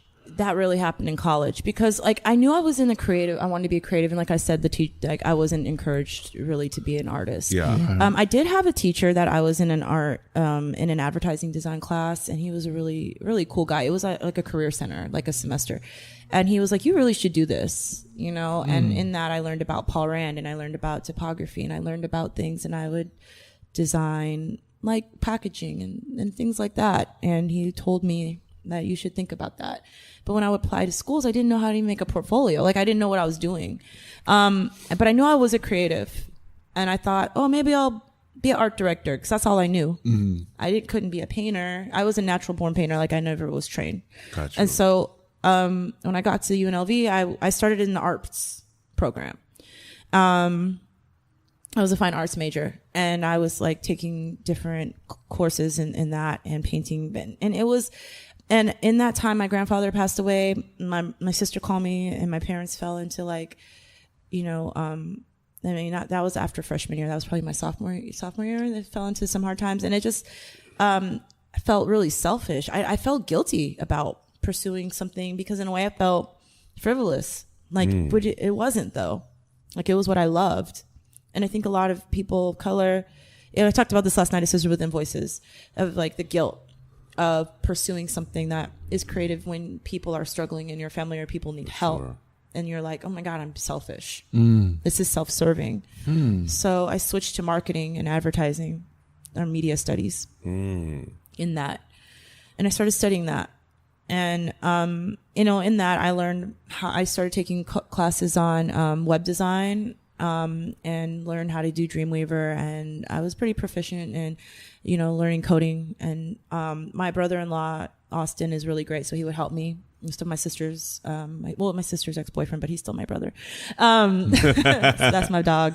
Yeah, I started, actually, I got this really crazy job that helped me get through school. First of all, I started, my identity really did start, which I will give them credit, was when I met the kids. I started going outside of school, downtown, and meeting people in scenes and outside of school. Okay. I learned about scenes. Because I was kind of like, I didn't really relate to kids in school, on campus too much. I have some best friends that I'm like solid, but I started, you know, I walk around. I didn't have a car. I walk around on Maryland Parkway. And at first I met the kids that started Fruition. I met Sam and Chris. And it was when they first opened the store, there was no sign. And we vibed because I was wearing vintage. I was a part of me growing up. My cousin Sabrina introduced me to vintage. We didn't have a lot of money. You know, so I would find weird stuff, you know, and I'd wear it. And I would also use my money to buy new stuff, but I loved it. I remember I found my first Leonard de Paris dress, and my dad and my mom knew what Leonard de Paris was. And honestly, my parents had really great taste. Yeah. Even though we didn't have money. My parents never wore cheap colognes or perfumes. Like if they bought something and they could, it was nice. Yeah. You know, it wasn't quality. It was quality, even though we didn't have money. I learned that from my parents. Like you don't smell cheap, you know. You don't wear cheap. You don't need to look cheap, but you know, and my mom would fix stuff to make it look tailor us and, you know, my ideas. So we clicked, you know, we all clicked, and, you know, I met a whole community of people that were in, you know, I didn't know what streetwear was. I learned about that, and it was like back in 2004 or 5 when things started popping off. Yeah. Magic was a thing. For sure. If you wasn't at the magic show, you wasn't about shit. You know, and I started from MySpace. Like, shout out to MySpace. Yo, man. MySpace was so lit. Of course, yeah. Man, MySpace, I wouldn't be where I am today without MySpace. Wow. Hands down, yeah. And I was... I got a lot of followers on MySpace. Like something happened. I posted this one photo of myself with my afro, and I had this like Japanese weird t-shirt, and then like thousands of people liked it. And that was the first time that's ever happened to me. And I was like, this is fucking weird. What? And it was really a funny thing to have people recognize me or hear, you know, and I started modeling and doing some little things. Like I modeled for Black Rainbow. and little things here and there. And I was involved in a community, and then I was also making other communities of friends in like indie rock scenes and stuff, because I've always listened to everything. Like I'm just like, I love like Jewel, I love the Yeah Yeah Yeahs, and I love rap, and I love all of it. And I would just go and do different things with my different friends. And I met them from MySpace. Somebody would be like, hey, you want to, like my best friend's Tiffany. She became my friend from MySpace. Like she moved from Detroit, and she was like, hey, want to hang? And I was like, cool. You know, and we were like, no, we talk about MySpace a lot, just especially like from music too. It was springboard, man. Huge. Like if you got in someone's top 8, like, you know what I'm saying? It's just, who's on that top 8? But yo, word. You feel me? Josh ain't, that's for sure. Ooh, Josh sure ain't. Josh sure ain't. Nope. No Josh. But it's incredible. Like we have this like nostalgia with MySpace if you experienced it, but also such an impact from it at the same time. It's not just like, oh, that social media that was like pre-Facebook. It could have been, no, like MySpace was really its own entity in its own world that took off in a massive, massive way. It's so unfortunate we like now don't really think about it like that. Right. But it was our gateway drug. It was. Oh my God, the impact that it had on so many people and what you can do. I think that was really like the first peek into like real social media, the power of that, what it can have. For sure. Absolutely. The birth of the social network. Huge. Even though there was Friendster. For sure. But like, Friendster. No, you didn't. I remember going like the computer in like the library. I didn't even have a computer. Like, let me pop it on my Friendster profile. Right? Oh, Friendster. Let me wait for it to load. Hold on. Right. Oh my gosh. Still loaded. Damn. But no, it's just, but MySpace was such a launching pad, like you said. I mean, crazy. Yeah. Especially for creatives and music and fashion and everything. Man, it's really crazy, right? Like, for sure. The impact of that, and how I always give so much love to that space. I felt like it was just such a genuine time. Like it felt like the good old days. For sure. Like there's so many friendships I made from MySpace that prevail, and I think that people who are on MySpace really learned a genuine way of being who, I mean, I wouldn't say for everybody, there was some fakes on there, but like a genuine way of translating who they were as a person onto the internet. And I think that's what's wrong with today, is that people are curating who they are as opposed to being who they are. I feel like it's also a testament to the time though, right? Because like it was so new that people were trying to figure it out and also like define themselves on that, in that space. And it was far more like curiosity driven as opposed to now it's like it's the social media presence or whatever is like a marker of who you are and your identity. You know what I'm saying? There's so many that's been established, and now we have these ecosystems where it's like, okay, you need to like get in where you fit in type of scenario, as opposed to back then it was like, oh shit, like I can meet who, and like, oh man, I'm discovering what, and oh, this is so cool, I don't know about this. So it was like way more exploratory at that time. You know what I'm saying? Like for all age groups. You know what I mean? People were just trying to figure it out and just like experiencing so many new ways of connecting. Whereas now it's just like archaic. You know what I'm saying? It's like, okay, cool. Like what's this person? Let me judge this person based off their profile. Like I know you already. And I've just seen pictures. I know you already. I know exactly the type of person you are. Wait, what's your horoscope too? Let me just like really figure it out right now. Yeah. Like the era of surface. And it's also a business now too. For sure. Yeah. And it wasn't so much that with MySpace and those, it was really about, I feel like it was hella like the camaraderie was lit. Yeah. Like, you feel me? Exactly. Like actually thinking who your top 8 is. Just like, wait, hold on. Top 8. Yo, I had to kick Tom off one time. Just get the fuck out, my guy. Tom Appreciate you though. With your creepy like back look. I know. Yo. Like he was in class. Yeah. Yeah, literally he did, in the white t-shirt. And Tom over here like. Right? Just acting like he doesn't know the photo's being taken, but it is. Yeah. For real. Was your confidence also building as a creative too during this time?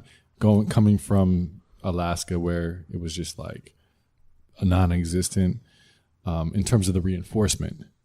Yeah, it was interesting being acknowledged for my creativity and the way I dressed and the way I, people took a liking to my blog.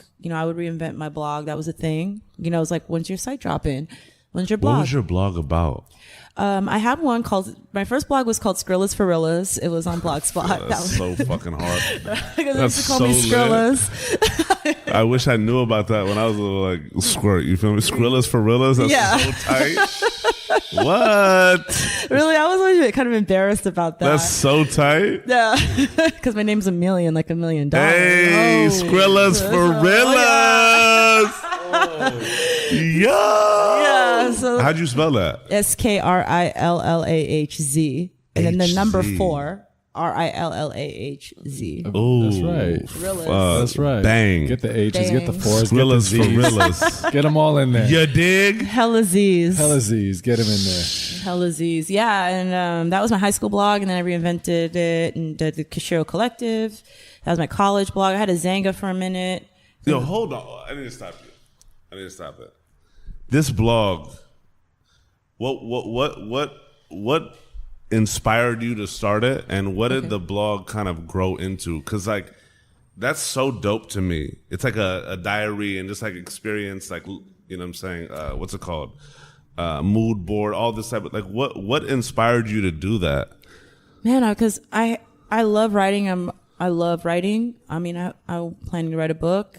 And I've always written, and I've always been able to articulate myself in the way I wrote. I always wrote letters, and writing on blogs was a way for me to connect with people, and like get myself out. And I still write. I write in my Instagram captions, and I do submit in public, in certain publications and stuff. And people like ask me to write, and that's dope, But I did it. I would write about my feelings. I wrote about what I was interested in. I would talk about what I did.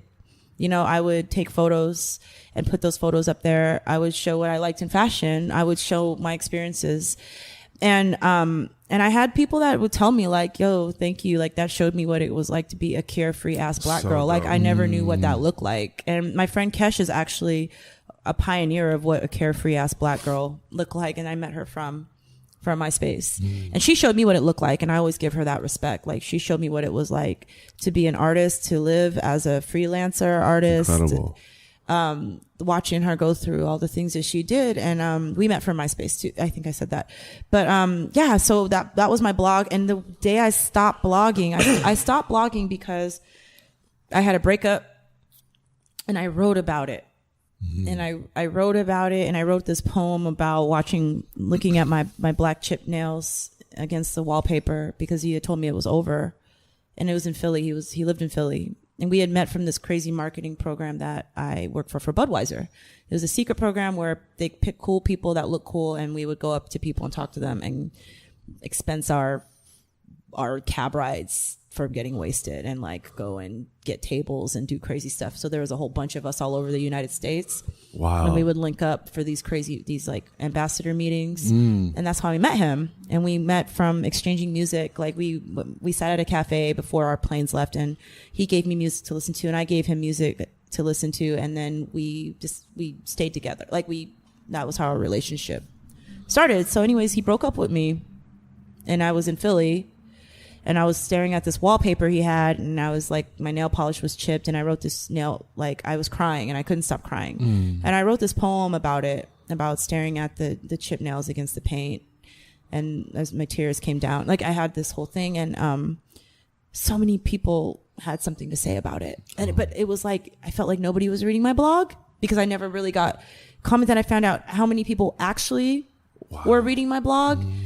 And it was really weird. It really made me feel really uncomfortable. Really? Why? I started getting opinions from people about what's good for me and my relationship and things. And I had people coming up to me, that coworkers I didn't know that read my blog, friends, people that were like, I'm sorry about what happened. And I'm like, how do you know? Yeah, I didn't know. It started getting intrusive. I think I wasn't ready. Got you. I don't think I was ready, and I'm more ready now than I've ever been, but I've always pulled back. like, I've noticed that about myself, and I had to like realize, I would shut it down. I would never let myself get bigger on the internet. Like something would happen, and I feel something, and I'd just shut it down. It's scary too, and especially during that time, like so much uncertainty. Yeah. But it's also beautiful to see that you had built an audience, even though you weren't comfortable with it, but you were building an audience in a time where it was like building up to a digital era, right? And you were free to like voice your being, and found an outlet to be able to do so. Yeah. And show yourself to the world. Because one beautiful thing about the internet and just blogs and just things of this nature is how connected we really can be in this era, right? And how, the internet allows us to really like go global with it and just have a voice. Yes. Like, especially in this day and age, like we all have, and that's why I feel like doing this and having the podcast and just having different outlets where,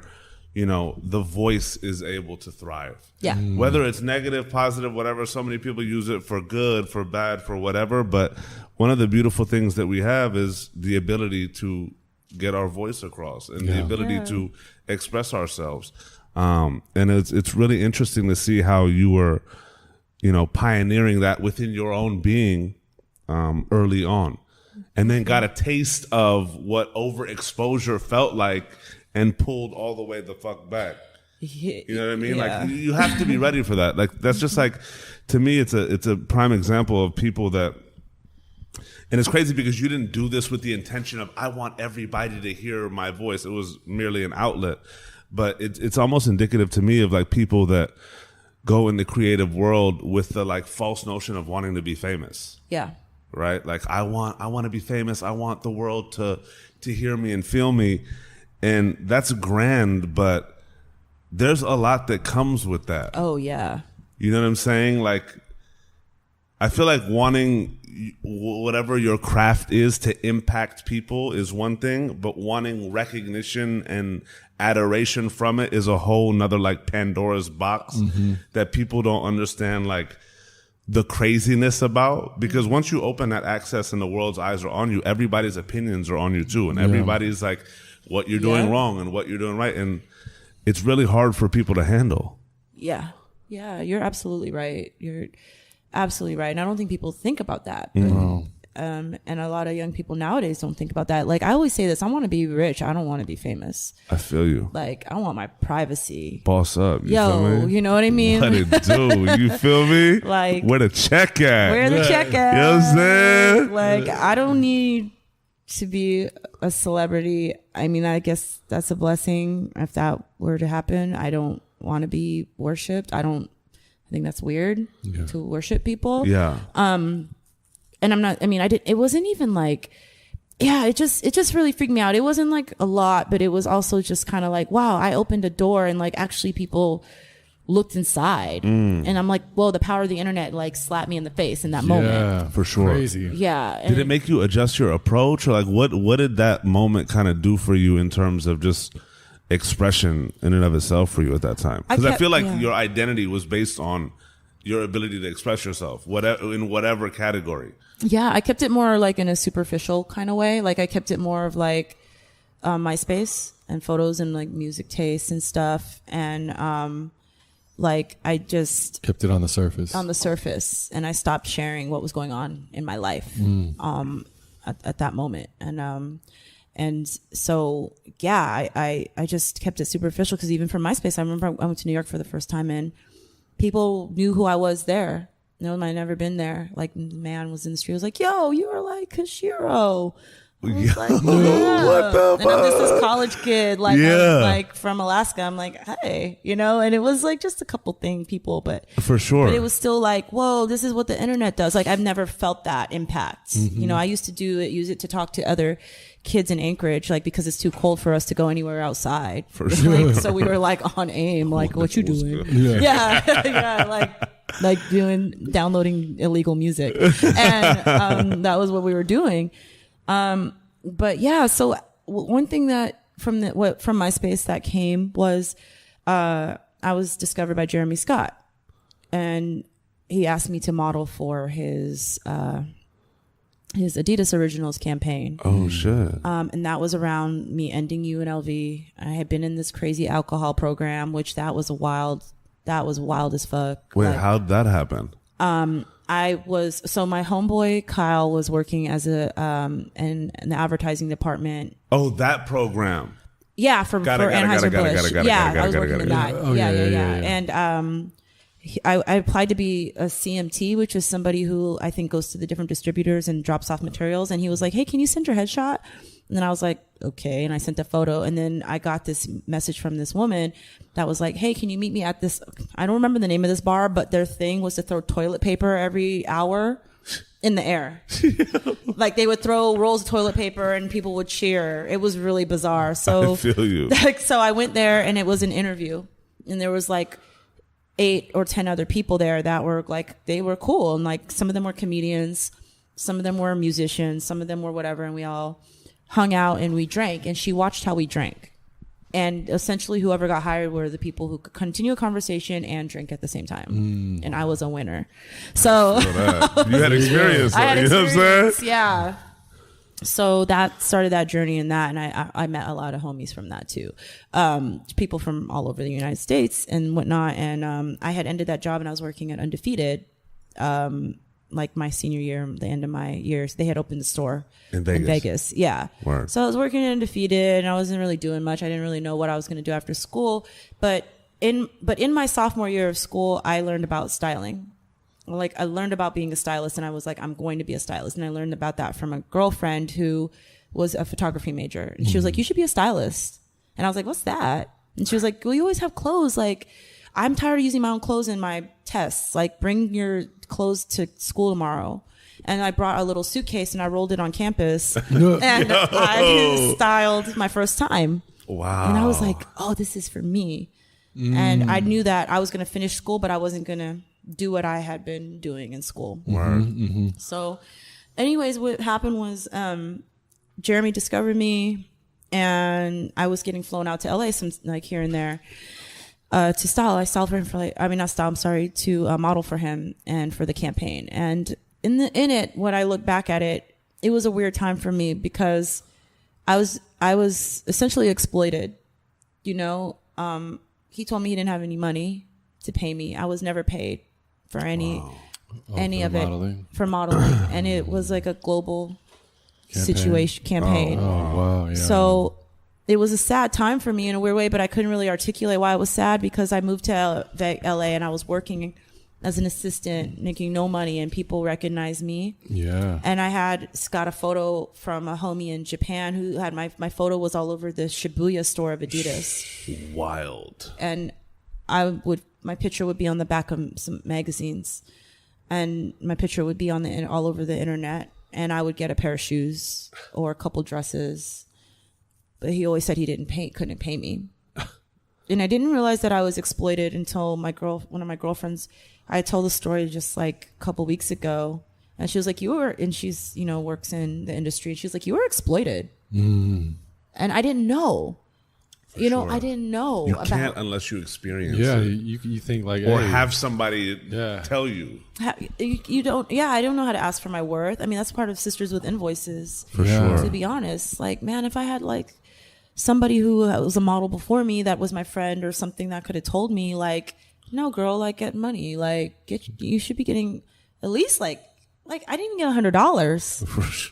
It's crazy. And it was wild too because even years later, like ASAP Rocky came up to me. He was like, "Yo, used to be my screensaver in school." Wild. Because the kids all over, like my picture was everywhere. It was really crazy. Like I had a friend who was from Australia. He was like, your picture's printed in my cousin's bedroom, like from that campaign. Crazy. And it really, and that was another thing too, was that I was so recognizable as a Jeremy Scott Adidas model that I was nobody would hire me for other stuff. Oh. So I tried to get other work modeling while I was with assisting as a stylist in LA. I had moved out, like after doing the campaign one time I moved here.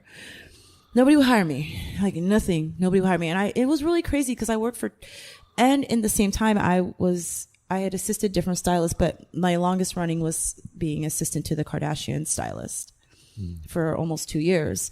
And even when I would try to get other work, working for that family, everyone would think I was a piece of trash.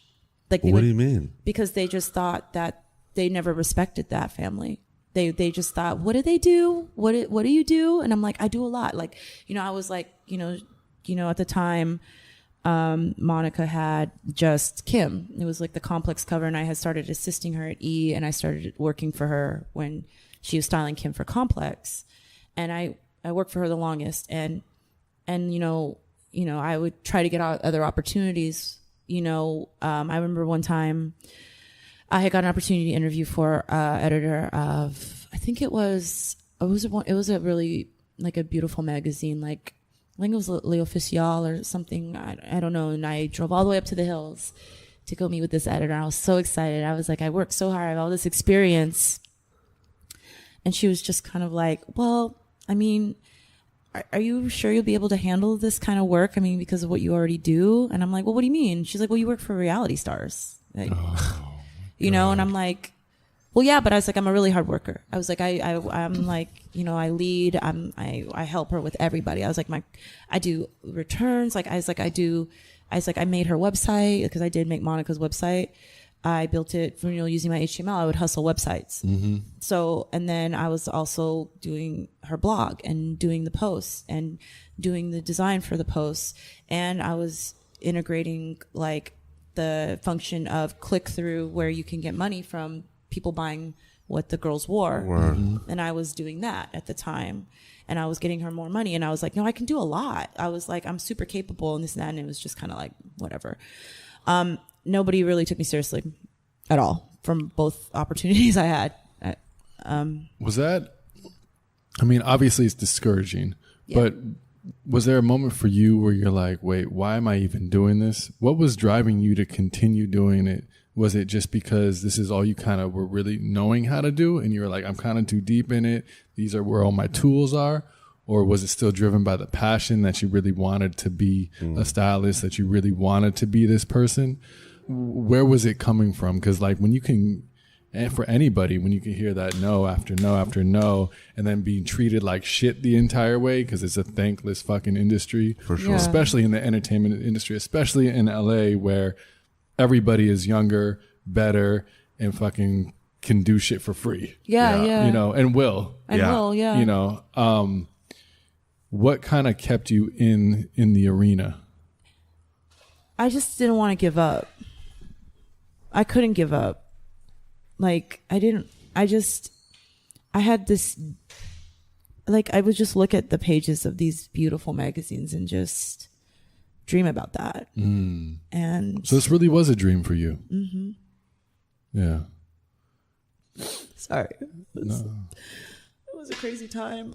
I'm sure. I mean, and this is like, I think these times are really the ones that I think not only like challenge our spirit, but also challenge what it is to actually have a dream. Yeah. I think it's like, it's so easy to, look, I'm from LA, right? I grew up here. Right. Born and raised. And throughout my life, you see tons and tons of people move here with this dream of like, I'm going to be a musician, I'm going to be an actor, and this is just, we hear it a million times a day, right? Oh, so many. And I think when that gets in this city, that gets challenged day one, and then it gets challenged 1,000 days in a row. Yeah, you're right. And that's what you have to survive. That's what you have to endure if you're really about what you're trying to do. And then along all that, it's not only like battling with trying to pay bills and make money and like actually have a fucking career, right? But it's also staying mentally in the game while constantly feeling like shit. And I think one of the biggest things that people deal with that actually don't talk about, aside from like, oh, I'm broke, I can't pay my bills, it's like, I'm a failure. Yeah. I'm failing. I'm dealing with like the shame of this stuff. Absolutely. I'm dealing with the rejection. I'm challenging like, am I really this smart person? Am I really this responsible person? Why, like, am I really this talented person? Right. And then waking up and doing that again and again. And I think when we dive in and that's why I pose the question, because when you're in it and you get hit and hit and hit, but you stay in the arena. And that's what what I love is that it's the people that can show up and stay in there and stay in that battle long enough and hard enough that things start to actually move in the forward progression. Yeah, absolutely. It's very small, but only when you do it for long enough, you're like, damn, I came a long way. Yeah. It didn't feel like this because I'm moving centimeters at a time, but at least we're taking some steps here. Right. Absolutely. Going through it though, what were some things that really not only kept you going in terms of your spirit, but also like just kind of what moves were you making? What things did you have to rethink? How'd you kind of navigate through it as well to actually start coming out on the other side? Yeah.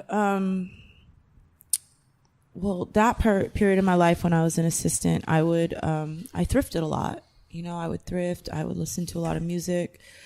And I would do my own shoots. You know, I enjoyed the underground scene. Like I would just stay focused. I would just not, you know, stay active, just move. And, you know, I was dealing with, you know, I wouldn't say I was treated the best by her either. You know, like I would beg for my money. You know, like she would just decide when she felt like she wanted to pay me. It's crazy, that world. It's world. I didn't have health insurance. You know, I remember going to some Egyptians in Venice to get this tooth pulled out. And that was really weird because it was like a dirty ass room. And I didn't, you know, and I had two people, one person holding my mouth open and another person with pliers, like pulling my other tooth out. Fuck. And I just kept it moving because I had to go to work. You know, I worked almost every day. And sometimes like I just wouldn't hear from her. And I remember going to like 3rd Street Promenade and applying to every single place on 3rd Street Promenade. And at the time I had a boyfriend that I was living with and he had money and I didn't, like because his family had money. Yeah. And it was a weird mind fuck for me because, you know, I had moved here because he was like, I love you. Like you should be with me. And it just turned into, it was a super abusive time. So he was abusive.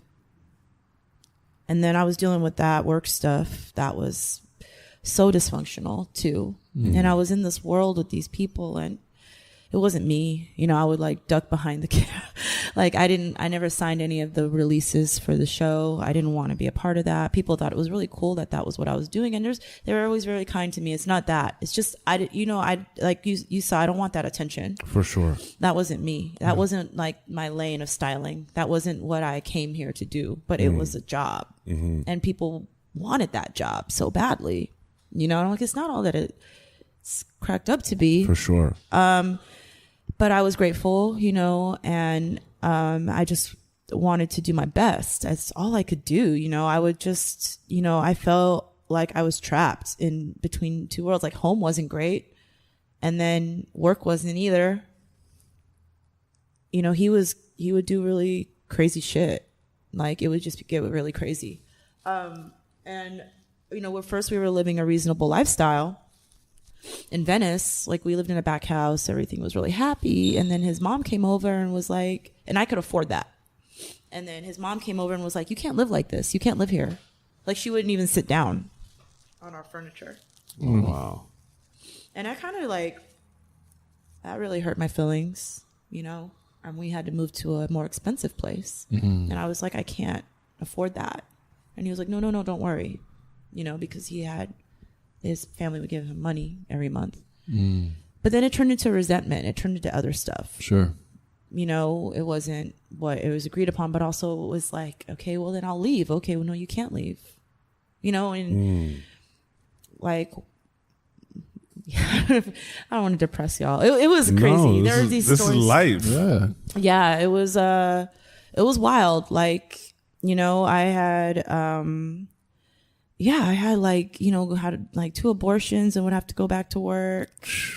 And one of them, he was like, you know, I got him this job like this side job, like it was like a PA job, because I had a lot of connections, because I would meet people. Yeah. And I was like sociable, you know, and people would recommend me for like all kinds of stuff, like, you know, and I would take it or pass it to him. And I passed him a job one time, and it was not really anything that special. It was like in Anaheim, like peeing for somebody for one day for like $150. And it was like a day that I had to, you know, to take my abortion pill, because we were going to Michigan, and we were going to, you know, on a trip. And in that place where we were going, you had to take a boat to get, like, it was a whole thing. Like, I didn't want to be like that out there in the middle of nowhere. Absolutely. It was just too much for me. And like, I told him that that was the day I needed that, and he needed to be there with me. And he was like, why are you trying to sabotage me? Like, you just don't want to see me be great or do anything, do you? And then the whole time I went through that, he wouldn't speak to me. Like, we were two strangers in home. And, you know, I was really sad. I was really depressed. And I didn't really, and I would drink a lot. And I would smoke a lot of weed, and I felt like I could not have weed. I really felt like I could not smoke, and I would get really mad if I didn't have it, you know. And that was my coping, because I didn't have any money. Sure. That was my therapy. I didn't have any money, and I was just like getting it from so many ends, you know. And you know, the final straw with me and him was, you know, we're living in this beautiful neighborhood in Santa Monica, and it just felt like such a lie, anyways. And you know, I was ready to go. I was ready to leave, because like I would start packing my stuff, and he would like rip it up and throw everything all over the place and tell me I was a dark and an evil person, that I was not a good person. But I knew I wasn't that, you know. And I remember, you know, the day I really wanted to leave, I had a brand new laptop. I was able to get a laptop, and I needed one really badly. And before that, one day I was working on that blog. And that was really the final. So I was working the blog, and he was like making breakfast, and I had to finish one post. I was like, let me just finish one post. And he looked at me, and he picked up a hot cup of coffee and threw it in my face. Oh my God. And then he dumped the rest on my laptop. What the fuck? Yeah. And it was really rough. And so the day I wanted to leave, you know, I was begging. I wanted my money so bad from her. Like, I was like, I just need my money. You know, I didn't want to say why. Yeah. You know, but I was like, I just need my money. Like it was like 3 months, you know? And I left. I one morning, like, he had left and didn't come back till 6 a.m, and I like grabbed my laptop, and I started going to my car, and he started to fight me, like fight my bag, and like we were going back and forth, and I started screaming, and I went to my car, and I shut the door, and the window was open, and he was like banging on the window and was like, you fucking bitch, like calling me names. And I called his mom and dad, and I was like, this is your son, and you hear this? And I was like, if you don't figure this out, I'm calling the police. And they were like, we are so sorry. Like, we are so sorry. And they managed to like keep us apart.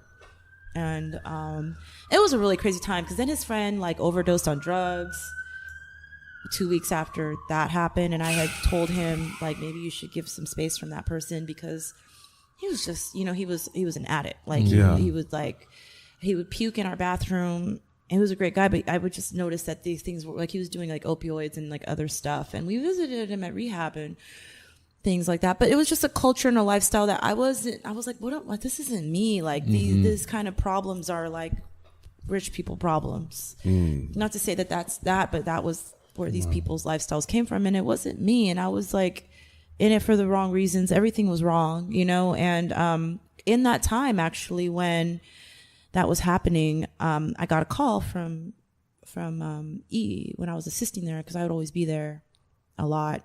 And they were like, we want to offer you a position, because they had canceled like Daily 10. We want to offer you a position to style for E! News. And I was like, whoa. Like, and they're like, we'll give you like 4 days a week. And I was like, whoa. Like, the timing of that is crazy.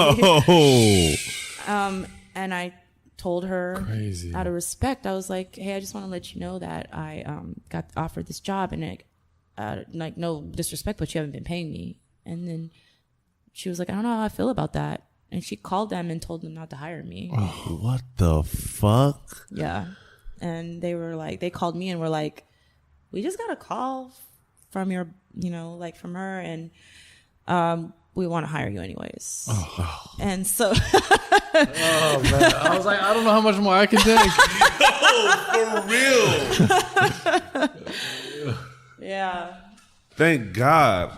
So it was pretty cool because I was able to get my own apartment. And wow. And I finally had insurance after not having insurance for 3 years, and I got rid of that. I got rid of him, and she never paid me. Like, it was so stupid. That's insane. And, yeah.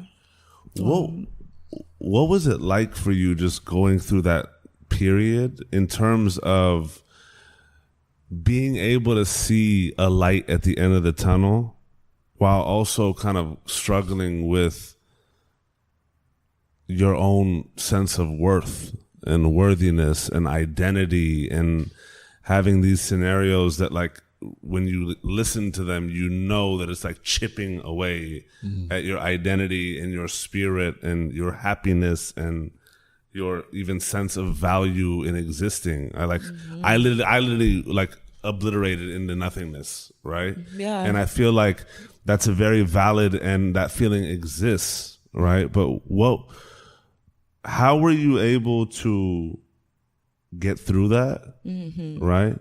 And also, like,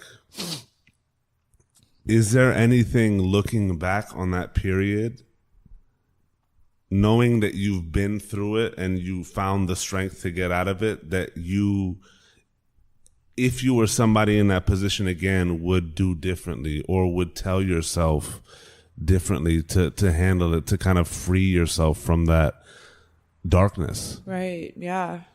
I prayed so much, and I say, be careful what you wish for. Yeah. Because I got what I asked for, but I got it in the most, like, the way that it was all a lesson. But I would say don't ever take shortcuts. Like, slow and steady wins the race. Also know what it looks like and what you exactly want. And manifestation is so real. I had a really crazy flashback to when I was 16 years old, and I used to love Aisha Tyler, and I used to watch her on The Soup all the time. And I always gravitated toward comedy too. I love comedy, and something that I would love to do at some point, when I could figure out how to navigate through that. And I loved watching Wild On too. And I would watch E, and I said out loud, I want to work at E. And it fucking happened. And I had a weird flashback that I said that. But that wasn't good for me either. But I worked for somebody who worked at E, and I got in there. I wanted to be in a relationship. I didn't really say what kind of relationship I wanted. I didn't say a healthy one. I got that. I wanted to move to LA. Well, I got to LA. Could I have waited longer and did it myself? Yeah. I could have got some roommates. I could have, but somebody offered it to me, and I was in such a down time. And I was like, okay, and vulnerability is real, and our energy is, I noticed that when my defenses are low, the snakes crawl in. And now I'm learning how to manage that and manage myself, and being more hyper aware that the devil comes in many forms, many faces, and that a lot of times when things are too good to be true, they absolutely are. And now that I know my path and my way, and I had these things happen, my journey's been it's really gone in the way that it's supposed to have gone. And but I don't regret any of this. For sure. I don't regret any of this, and I'm so always willing to be straight up about the abuse that I've suffered. And I wouldn't say I was an angel either, I was unhappy, and why do you think that was? Because I was working, for a person that didn't necessarily, that needed me, but didn't respect me. And that anytime any opportunity came my way, she would smother it. And I was with a man that was possessive and obsessed with me almost. And I thought that was love in a way. And I was entwined with I was entwined with people that weren't my core of who I was. That wasn't how I was raised. For sure. You know, and I mean, I was unhappy because I also didn't know what it looked like. For sure. Mm-hmm. And that's a big part of it. Absolutely. That's a big part. Like, there's a very fine line and also vast distinctions of knowing one's worth. Absolutely. Right? Like, yeah, you can have a job that seems like something on the outside. Yeah, you could be in a relationship that seems idyllic on the outside, but there's like a huge factor in knowing one's worth. And sometimes we don't know until we lose it all. Yeah. And that's okay. You feel me? But like, I think one of the biggest things that, you know, even a takeaway from this experience is like, we may know what's best for us. We also may not know how to attain that or how to let go of things that aren't until it becomes super unbearable. But sometimes the way the card falls, we need to go through that. Mm-hmm. But you can't know when you put your foot down and you X marks the spot and you know what you don't want or what you won't let into your life and what you'll never stand for again until you've felt like it's been done to you. Exactly. You know what I'm saying? And like, it's very real. Like, it's okay for those things to happen, right? Mm-hmm. Some of us are able to really just like put our foot down and be like, yo, I'm not accepting this.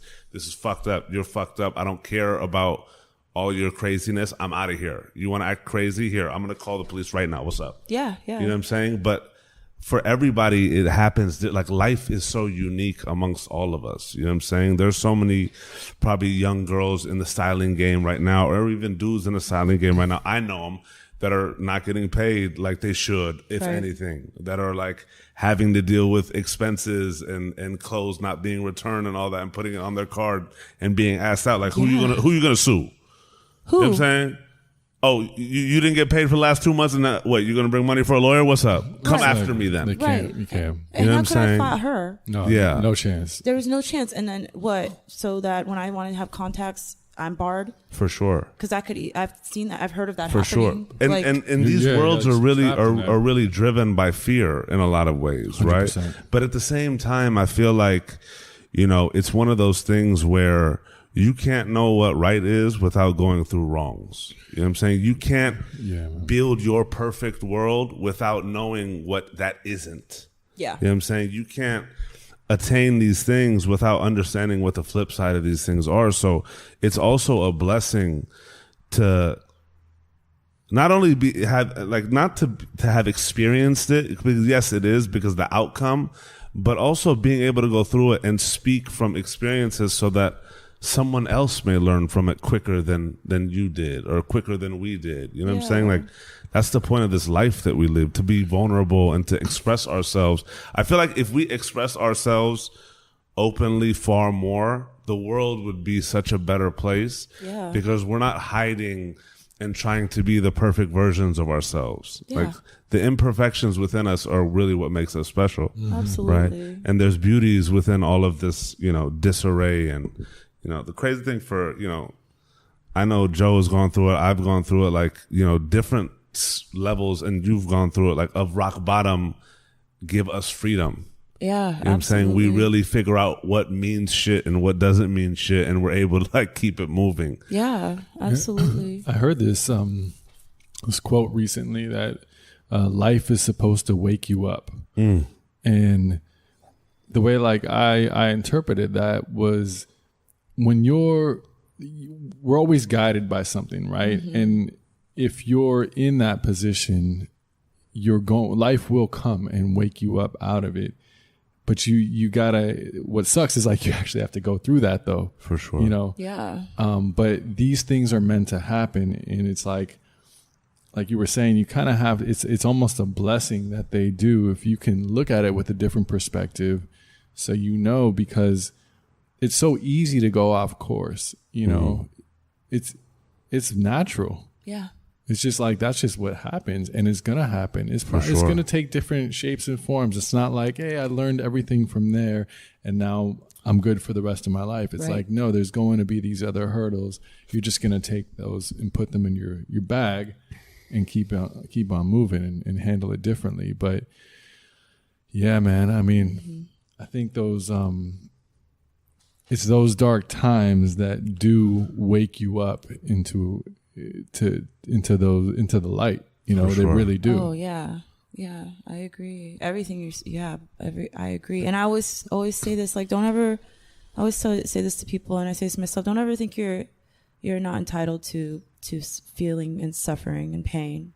I think a lot of people, something bad happens and they start, why me? Why is this happening to me?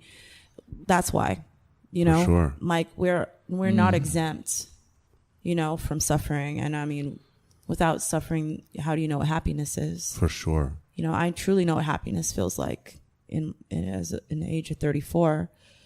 This was happening when I was 26, 27. You know, there was a lot of suffering happening around me at that time. It was really weird. Like, we had these neighbors when I lived with that abusive boyfriend that were fighting all the time. There was a couple, it was like, you know, rent controlled. So some people's families would just stay in the apartment. And this guy was a nuisance. Like, sometimes he would punk and cuss somebody out, try to threaten to beat somebody in the parking alley with a 2x4. He was this wild dude. And I'm like, man, I wonder if people hear us fighting like the way they do, because we would fight, you know, and him and his girlfriend would fight, and she was pregnant. Wow. And I remember one day my boyfriend at the time was out of town, and I woke up to, you know, I would hear the couple, and I felt like it was a message, because I would hear them and they were doing really well. And I remember, oh, that's cool, they're doing well. And I remember one night I heard her come back to the apartment, and he had another woman in the apartment, and she was pregnant. And it was this whole thing, and they were like, fuck you, we're going to call the cops on you. Get out, bitch. And she had just had a puppy, and they were attacking her. And I felt so bad for her. And then a week, 4 days, my boyfriend came back, and there was a car blocking my car, like with the hazards on. So homegirl came back, and with the dog leash hung herself in the parking garage, the structure, pregnant. And my boyfriend ran out to give her CPR, and everyone started running and screaming. And then homeboy was home and came out, and like the way his scream was, I'll like never forget. Oh, holy shit. And that was like, I still get chills thinking about that story. That's insane. Yeah. And that was, that happened. And that was like, I was like, whoa. And like, and I felt like suicidal, like at that time too. I felt like, wow, she, you know, I've never seen somebody do something like that. It was like right outside my window.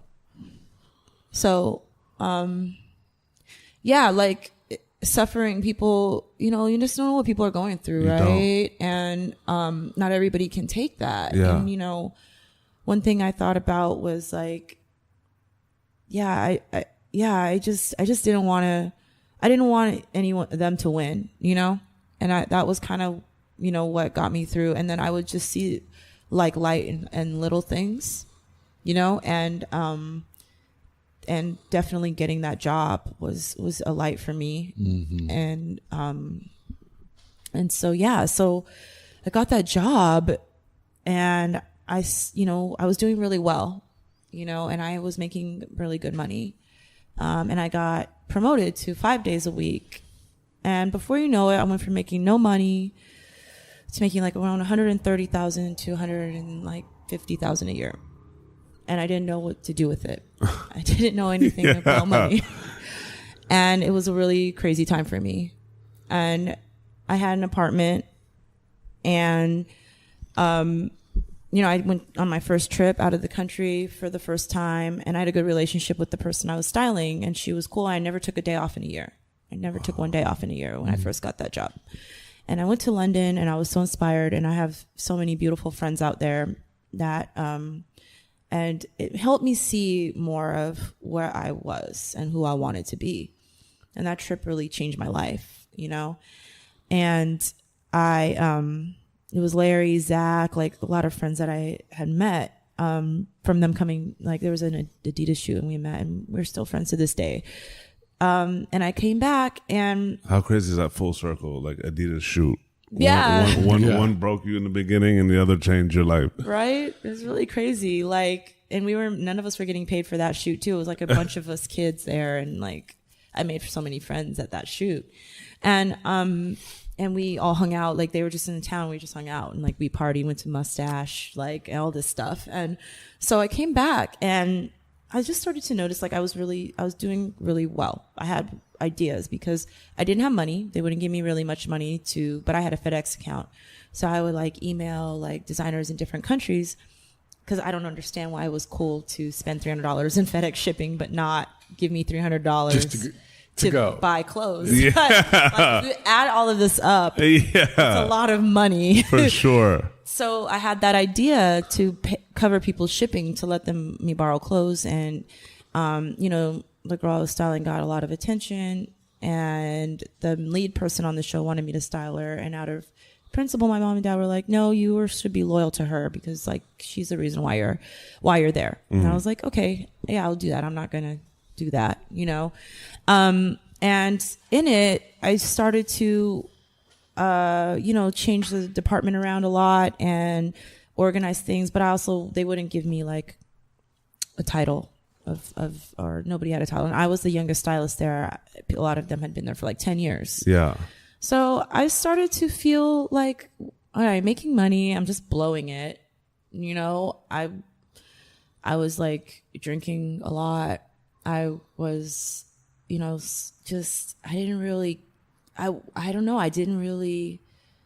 still never really unpacked what was going on with the last situation. Yeah. And all of that shit. I just like jumped into a new one. Like literally I'm sitting in this apartment with garbage bags and an air mattress, and I was like, oh, okay, I'm living on my own now.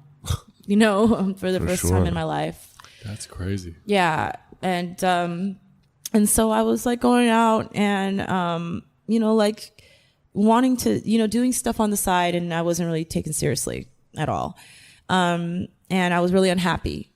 And I started to realize I was happy and I was unhappy, but I was like, well, you're making money. You wanted money. Like you got it. Like, but why are you unhappy? And it was like eating away at me. And I started feeling unhappy at that job because it started to become revelatory how racist and how dysfunctional that environment was, and the things that would be said to me and the things that would be, and I was moving up, and I was considered, I could say this confidently, I was considered one of the best stylists there.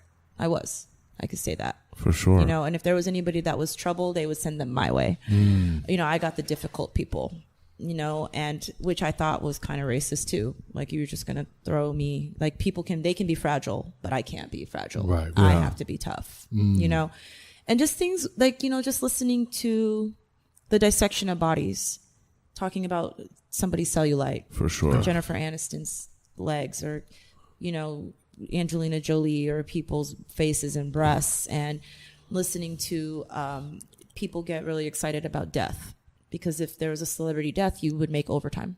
Jeez. Like, the fuck? Like Robin Williams dies, and that's extra coverage, right? Oh my You notice God. how they go all day? Yeah. Yeah, that's overtime. Yeah. And a lot of people at that time wanted to work at that company too, and I just never really felt like I fit in there.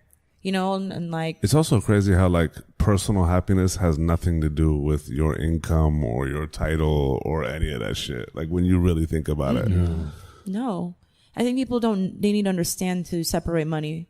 Like, money is, I have a lot of things to say about money, but I learned that money is not happiness whatsoever. For sure. And I knew a lot of rich, miserable ass people, for real. Like, a lot of people just shopping online all day, and, there was just this culture of trying to be around me of people who I was so in myself still, but there's a lot of people that were trying to align themselves with this celebrity culture that they would never be a part of. And to me, I thought that was really weird, and I would go to the museum and do little things on the side, like and like keep myself out of shit. But anyways, it was just, it just got really weird being, asked, they're talking about a rap song, and be like, oh, Amelian, do you know what are the lyrics to that Biggie song again? Why are you assuming that I know the fucking lyrics? Oh, well, another conversation. Oh, well, Paula Deen wasn't that bad, was it? did wasn't that bad. Yeah, like one of my clients did that, and I just was like, are you kidding me? Like I would always have these conversations. Yeah. I would like token, as a person, and I would always be real about it, but I was always like, why? Yeah. Why?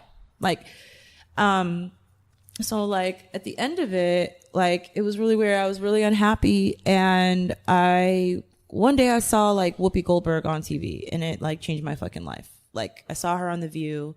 And I had made this decision that I didn't want to be at E, but I also wasn't looked at as seriously as a stylist. Everyone, like, if you like, nothing against anybody that works there, but if you want to do fashion, that's not going to get you anywhere. Also, I was told from the beginning of me moving to LA that if I wanted to do editorial, I always felt like I was editorial stylist. They were like, well, that's not happening in LA. There's no fashion in LA. I've heard that 1,000 times. People saying there's no fashion in LA. If you want that, you're gonna have to move to New York. Yeah. And I always felt discouraged. Like, well, I guess I have to work at E, because I've never met an editorial stylist before. Yeah. So I saw Whoopi, and she was wearing these polka dot pumps with socks, with jeans, a Knicks jersey, and like a white shirt. And I like literally screamed. And I was like, oh, like, what? This is mind blowing. Like, I was like, well, she's a boss. She's leading the show. And look at her. She's doing whatever the fuck she wants. I was like, I want to be like that. And I never like correlate. Like, I always loved her. I always watched Bogus a lot as a kid. Like, I always was drawn to her. She never had eyebrows. Sister Act, right? Yeah, all of that. And like, I used to draw my eyebrows on because it would make people feel weird because I don't really have eyebrows. And I always like thought that was cool she didn't have eyebrows, and like people would always have something to say about her appearance, but she's just stayed with herself. Yeah. She never wavered. And if you notice that she's Whoopi throughout whatever she does, at whatever role she's in, she still looks and like has her hair the way she wants it. Like I just like it all just like kind of came tumbling down on me. And I was like, I started doing research. And I was like, man, this is it. Like, I was like, it was like a light bulb clicked. I love this. I love that it came from Whoopi. Yeah. For real, though. You feel she's me? a Don Dada. Yo. Whoopi is a Don Dada. Oh, gosh, she's a G. Yeah. For real. A real G, man. And that was like the moment that I was like, that's what it looks like. And it was cool, too. At the same time, my friends from London, one of them that I had hung out with, he on Facebooked me and was like, hey, there's this girl that can't work for this Vogue shoot. Do you think you want to assist? Like, she bailed. And he introduced me to Ayako Yoshida, who was the editor, and her husband is Michel Comte. And it changed my life. Like, I love her so much. Like, I started assisting her for like no money for $100 and using my paid time off to assist her on, they had moved from Switzerland to LA and they were shooting for like Vogue Italia, L'Officiel, like just various publications so I started assisting her. And the editorial work came to you. The editorial work came to me, yeah. and she took me under her wing, and I was like, I was so happy, like making no money, but like, we did like the campaign for like the Dorchester like. Let me ask you a question. Yeah. What do you think separated the fact that you weren't making any money, but you still felt like you were taken in? Right? Like there's been experiences where you weren't making money and you felt abused and used and chewed up and spit out. Do you think that, because like there's also one of the, like, I feel like the worlds of like fashion, music, entertainment, like these are the fields of perpetual, what's it called? Hold on. It's literally perpetual, I have it at the tip of my tongue. Of what's it called? Where you literally have to pay your dues. There we go. We found it, y'all. Okay. It's like literally pay your dues forever. Yeah. Right. Where different opportunities come from those scenarios, and then there's moments where you have to put your foot down. But what was the difference here in that you've already had all this experience? Right. A new opportunity came about for very well-established publications. Yeah. It was one of those scenarios where you just had to seize the moment, right? But you also weren't getting compensated necessarily maybe as you would, but you felt a lot better about it. Like, what was that? What was the difference there? Oh my God, a huge difference. Wow, it was actually alarming, the difference, because I also started to see what it looked like. God was showing me. Because at work, I was getting paid really well, but I was being treated like it was catty. There's just really crazy things were happening. Like walking in on my client with a whole nother stylist. Like, you know, like it was like it became a reality show. And even I was kind of taught to take it because I was getting paid this money. I'm working for them in this editorial scheme, assisting for no money almost. And I was so happy because I just saw what it looked like, the professionalism there was zero drama and they were doing gigantic things. Yeah. Like Roberto Cavalli ads, advertisement that I helped on. And I saw how a well-run machine, like I just saw that they hired, it felt like a family. They hired people that they liked. Everybody got along. Everybody was on time. There was like a level that I was ready to be a part of. And I appreciated, like he's like a world-renowned photographer. She's an incredible editor and they're so kind. And it was like, it was cool, and I learned, it doesn't have to be like that. That's where I learned that, and that was so valuable to me. And I learned a lot too, that I was happy to work for $100 and wait for net 60 from Condé Nast for being on those sets and having that experience, because I didn't know what it looked like. I was on like shoots for this company, other company for NBC, that was a shit show, and these are more visible. There's artistry behind it, and the way that they run this show is so dope. Like what professionalism looked like. Awesome. It's crazy how I was going to say how happiness guides us, but actually how unhappiness guides us. For sure. That's so true. Like, and we're so, especially like when you talk about the topic of career and the choices you make of like, I want to be this, so I'm going to do these things and go through this road, even though you're unhappy. And you can follow all the steps. You can read all the books. You can be like, I did that. They told me to do this. Then I got to do that.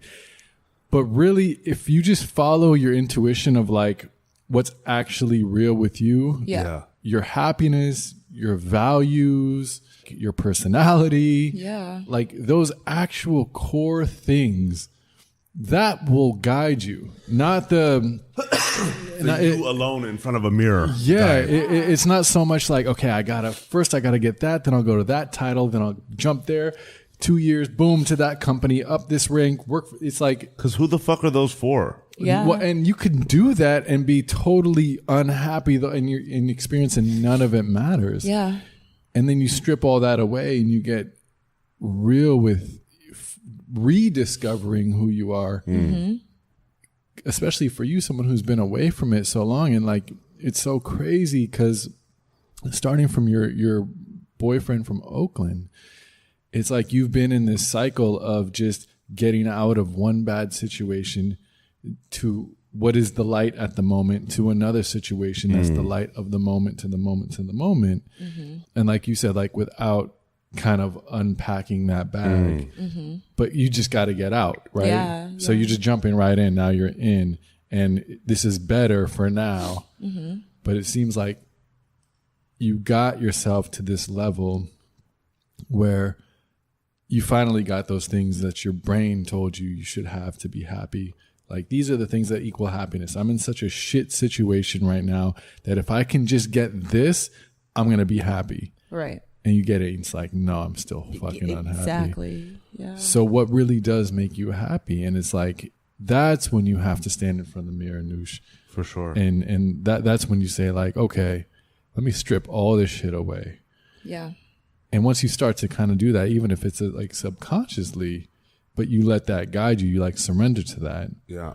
The opportunity comes. Yeah. But it doesn't look like what your brain told you success is. Right. It actually looks the opposite. It's like, why the fuck are you going to do that? You're not getting any money. You're leaving this. This is a huge opportunity that's secure with this big, huge corporation that like, really? It's it's interesting to dance in that like Absolutely. juxtaposition, Yeah. you know? Like what's truly giving you joy. Right. Yeah. Right. Yeah. And through that too, did you feel, not just career wise, but did you feel for yourself like you were becoming now the person you really want to be? I wasn't there all the way. Mm-hmm. I was getting there though. Yeah. It was like the first step that I was like, wow, okay, you can work on these sets. You can do this. Like you have, well, it is here now. It's coming here now. Like what everyone said you wouldn't be able to do in terms of being part of that world, of like fashion and, doing editorials and things. I was like, wow, this just fell in my lap, and it gave me hope. But that's important. It was so important, but I also had so much more like of a journey to go from that point. Because what happened was I was assisting in doing that kind of work and still working this other job, like full time. And she knew I worked there and she was cool with it. Yeah. So finally the day came. I had a friend that passed away in Vegas. He was a Sebastian, sick ass trip hop DJ, like a friend from like the scene from back in the day. And I told one of my clients that I need to go to the funeral. And she gave me a hard time about it. It was really weird. Like she was playing games with me. She wanted me to style her for this shoot for this magazine. And I was the only one that wasn't going to get a rate. But I talked to the other girls because they were my friends, hair and makeup. And they're like, oh, I'm getting $1,000. Oh, I'm getting $1,000. But why would there be no money for me? Yeah. So she was pressuring me to make her these outfits and be there for her and this. And I just like left. I didn't do it. I left her clothes. I was like, it's not a part of this. And she had been doing really bizarre behaviors, really crazy things. Like she would come in and get dressed and, she used to be on a reality show. And like when people are on reality shows, there's a really bizarre dysfunction that happens where they think that they're still there and they create these storylines and plots that you become a part of. I feel you. Like she had me like have a fake email and get her free veneers and act like I was her assistant, and I was like fine with it, but it was just all these things were happening. Like we would get dressed. She would come in early when she wasn't supposed to and put an outfit on and then go and have her hair and makeup done. And because she needed attention, she would go stick her whole head in the sink and be like, I didn't like that. Can you do it again? Get the clothes wet. The hair would be wet. And then all of us would have to start all over again. And this was happening and they would do nothing about it. There was weird things happening, and so I told her I'm going to funeral, whatever. And she started playing games, like, having the assistant saying the assistant was styling her, doing all this stuff. And the assistant was texting me. I was like, I swear, I told her not to tag me. Like she's pulling me into these situations. Like I feel so uncomfortable. Yeah. And I was like, stop. I wrote her. I was like, leave her alone. Like, I'm at a funeral. Why are you doing this? Yeah. And she was like, you bailed on me. And I'm like, I didn't bail on you. And it turned into this whole back and forth where essentially I said, your downfall is that you don't understand what, you have no empathy and understanding of what other people go through besides, your own personal, gains, whatever. And, I got let go. So I got let go. And at that time I had another boyfriend and, he was all right guy, but he had his own issues. Like he had fought in Afghanistan and Iran. And he worked for the government and he had some trauma from that. He had been injured. He had like shrapnel in his eyes and he was, and he drank a lot and he had like issues with drugs. And then it was bringing me into that world. And I kept, saying I didn't want that, in the house. I didn't want that. And it just kept continuing and continuing and continuing. And then I lost my job and he was supportive of me, but I felt I didn't even have it in me. I couldn't get any work because I'd been at this job for so long. Yeah. And, it was really cool though at E. A lot of people fought for me. A lot of people, went upstairs and were like, how could you fire Amelian? And, that felt great that I was fought for and I felt a lot of love. I had so many friends that I'm still friends with from that place. And I love that, but, so anyways, I fell into a depression. I couldn't even get myself to do anything. And then I didn't know how to be a freelancer. I couldn't get another job.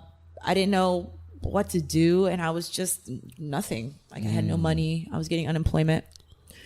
And then I broke up with him. Like that was a really heavy breakup. And then, like shout out to the internet. 'Cause I was able to translate Russian. He was talking to a girl in Russian and I was like able to translate it. And he got caught up. Shout out to Google Translate. Yeah, shout out to Google Translate because that was lit. And then it was kind of funny though at the same time. So one day he got out. I got him out of my house and we broke up. And one day I woke up and I was like, I have to go. Like this is not my life here. And I called my dad and I told him I'm ready to go. And he didn't ask me any questions. He was like, okay. Okay, cool.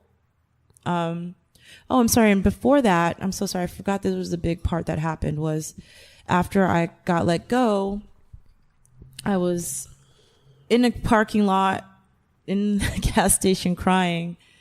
And I just was like, I just needed something. You know, like to remind me. And I got an email from Ayako asking if I wanted to be her assistant. Her first assistant for the series of campaigns for the Dorchester collection of hotels, which is like the Beverly Hills Hotel, the Dorchester in London, the Plaza Athénée, and there's one more hotel here.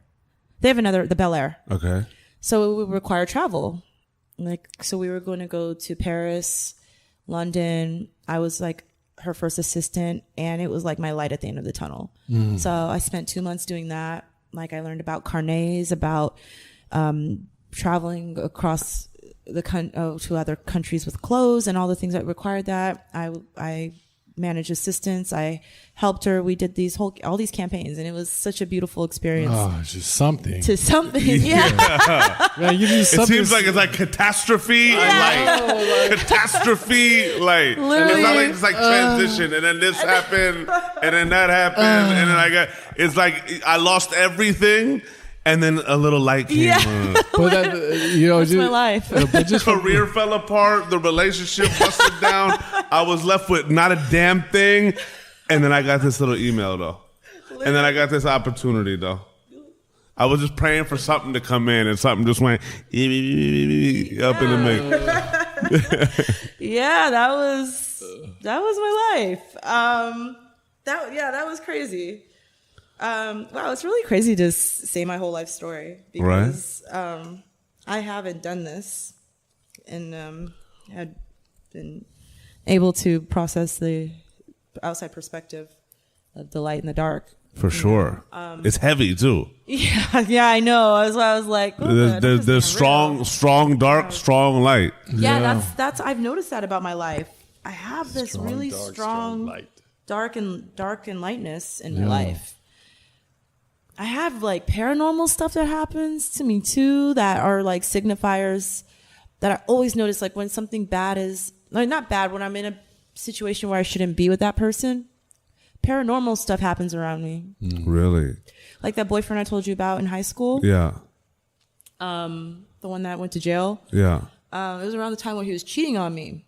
Because it was weird too, because I have a sense, you know, like a bit of ability. It runs in my family. Yeah. Like I saw this girl at this other school that I was going to. I was going to that like career center, and I looked at this girl and I looked at her and I was like, oh, he's cheating on me with that girl. And my best friend was like, what the fuck are you talking about? It was her.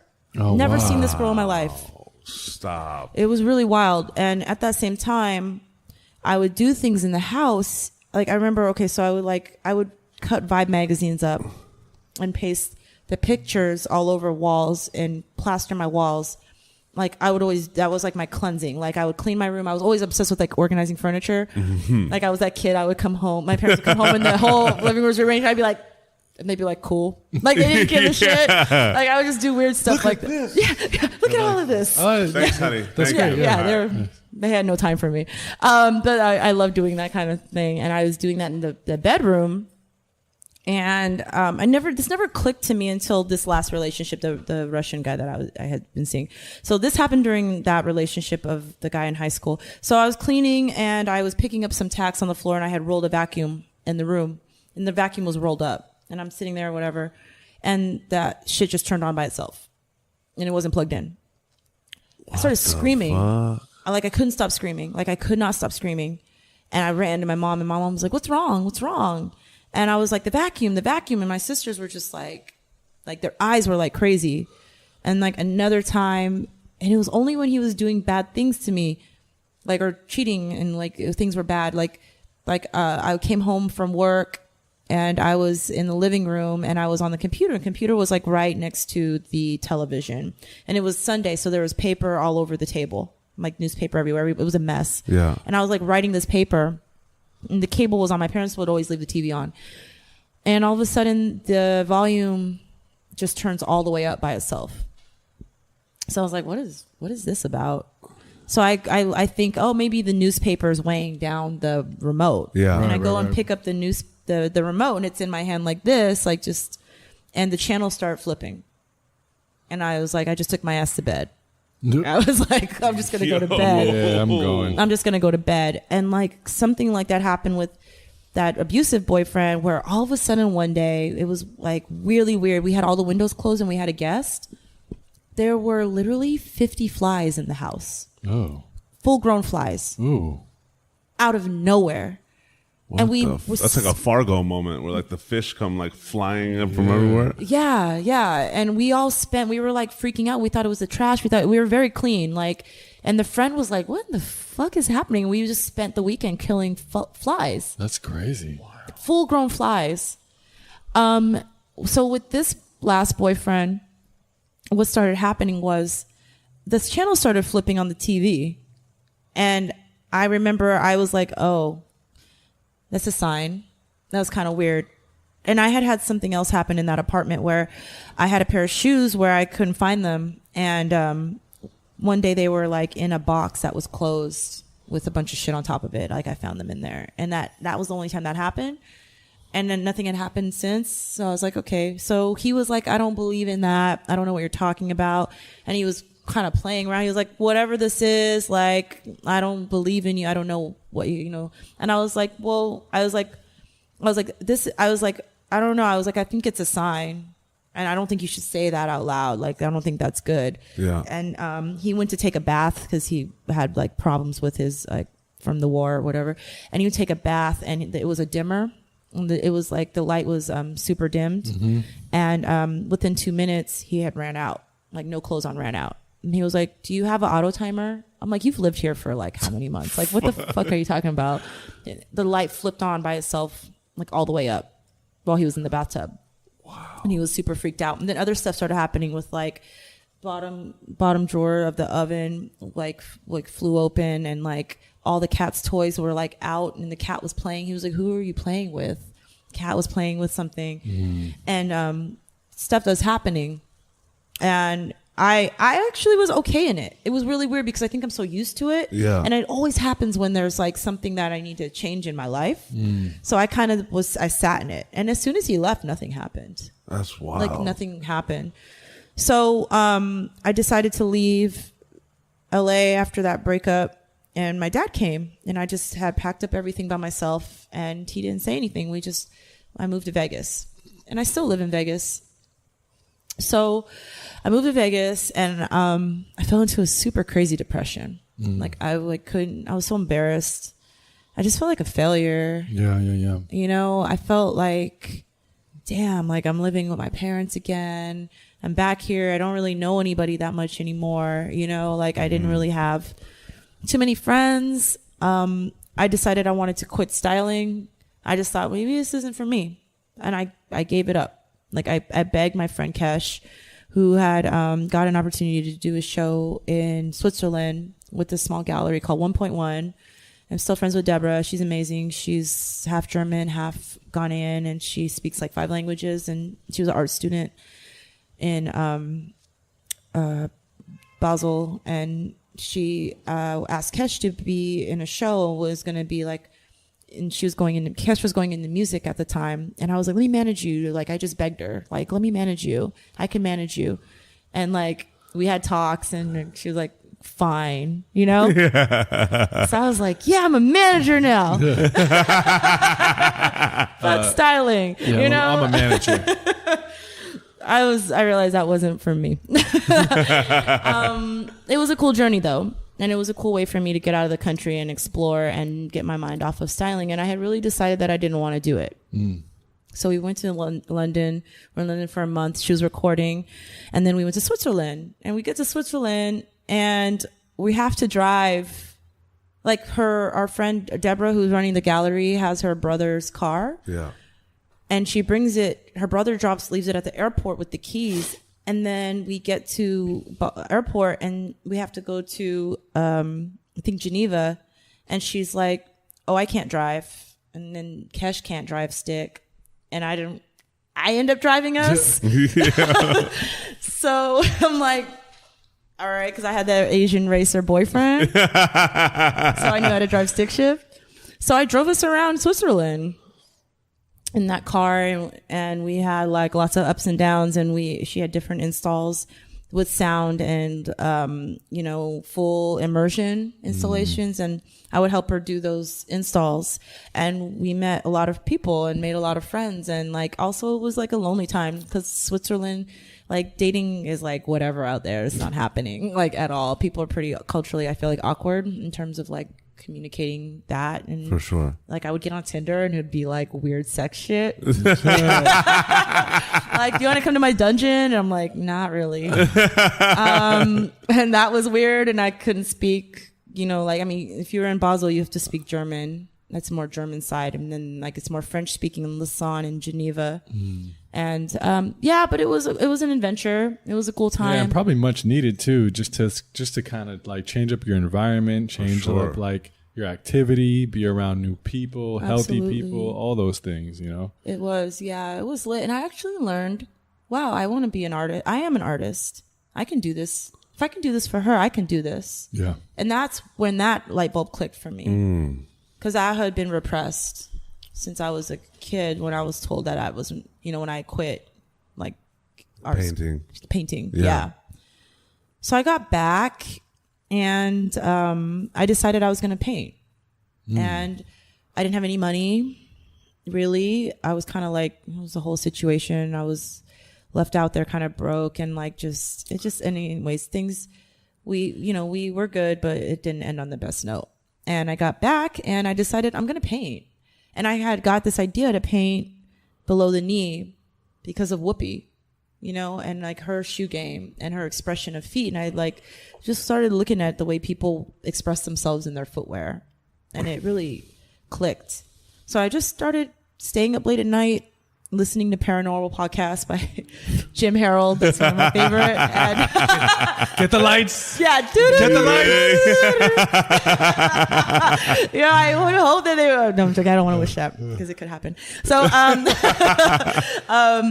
and yeah, my parents supported that. They supported me in that. Awesome. And I just painted, and I couldn't stop painting, and I did like 22 works. Wow. And then I decided I'm going to have a show. That was my goal. I was like, I'm going to have a show. Incredible. And I was still driving back and forth here, getting whatever I could get. Like, and the one thing that really helped me is like, I got this like little job with Converse, and it paid me pretty well. And I was going around asking, and I had a lot of art world friends too, but nobody was really fucking with me like that. And the only person that was Maceo at News Twos. Like me, that's where I had Sisters Within Voices last night. And my friend Dana introduced us, and he was like, yeah, I'll let you have a show. And awesome. That's from Lorenzo had his thing, right?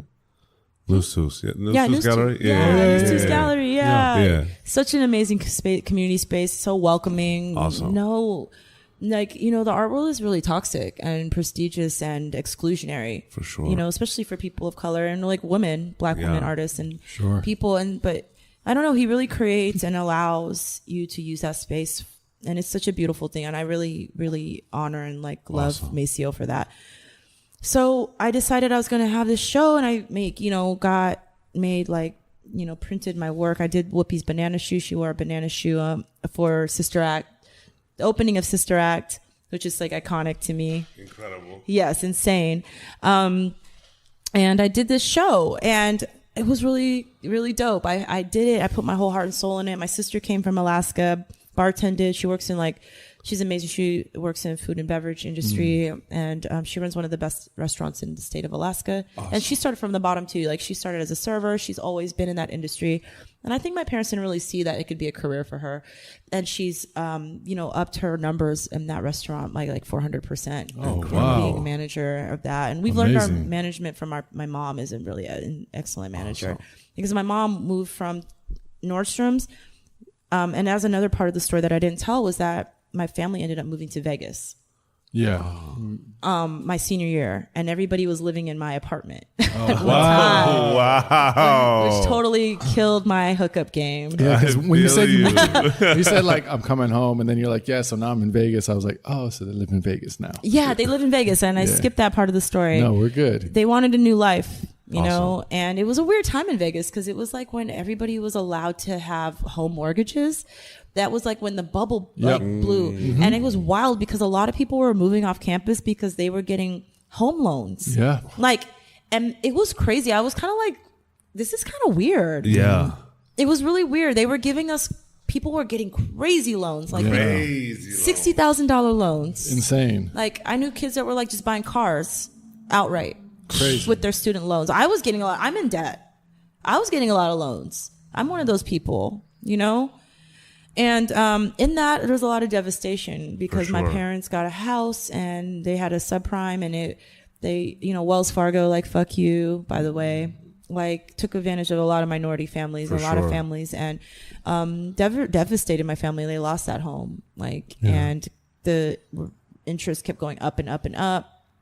The mortgage kept going up, and that whole neighborhood looked like a whole different place. Insane. And like, not to be depressing again, but like, a signifier, like, it got really, that neighborhood was great, and then it turned really weird. Like, our across the street neighbor came out and like shot himself in the head in the driveway. God. And my sister and my dad was taking her to school and clocked that. It was really crazy. Wow. Things started changing.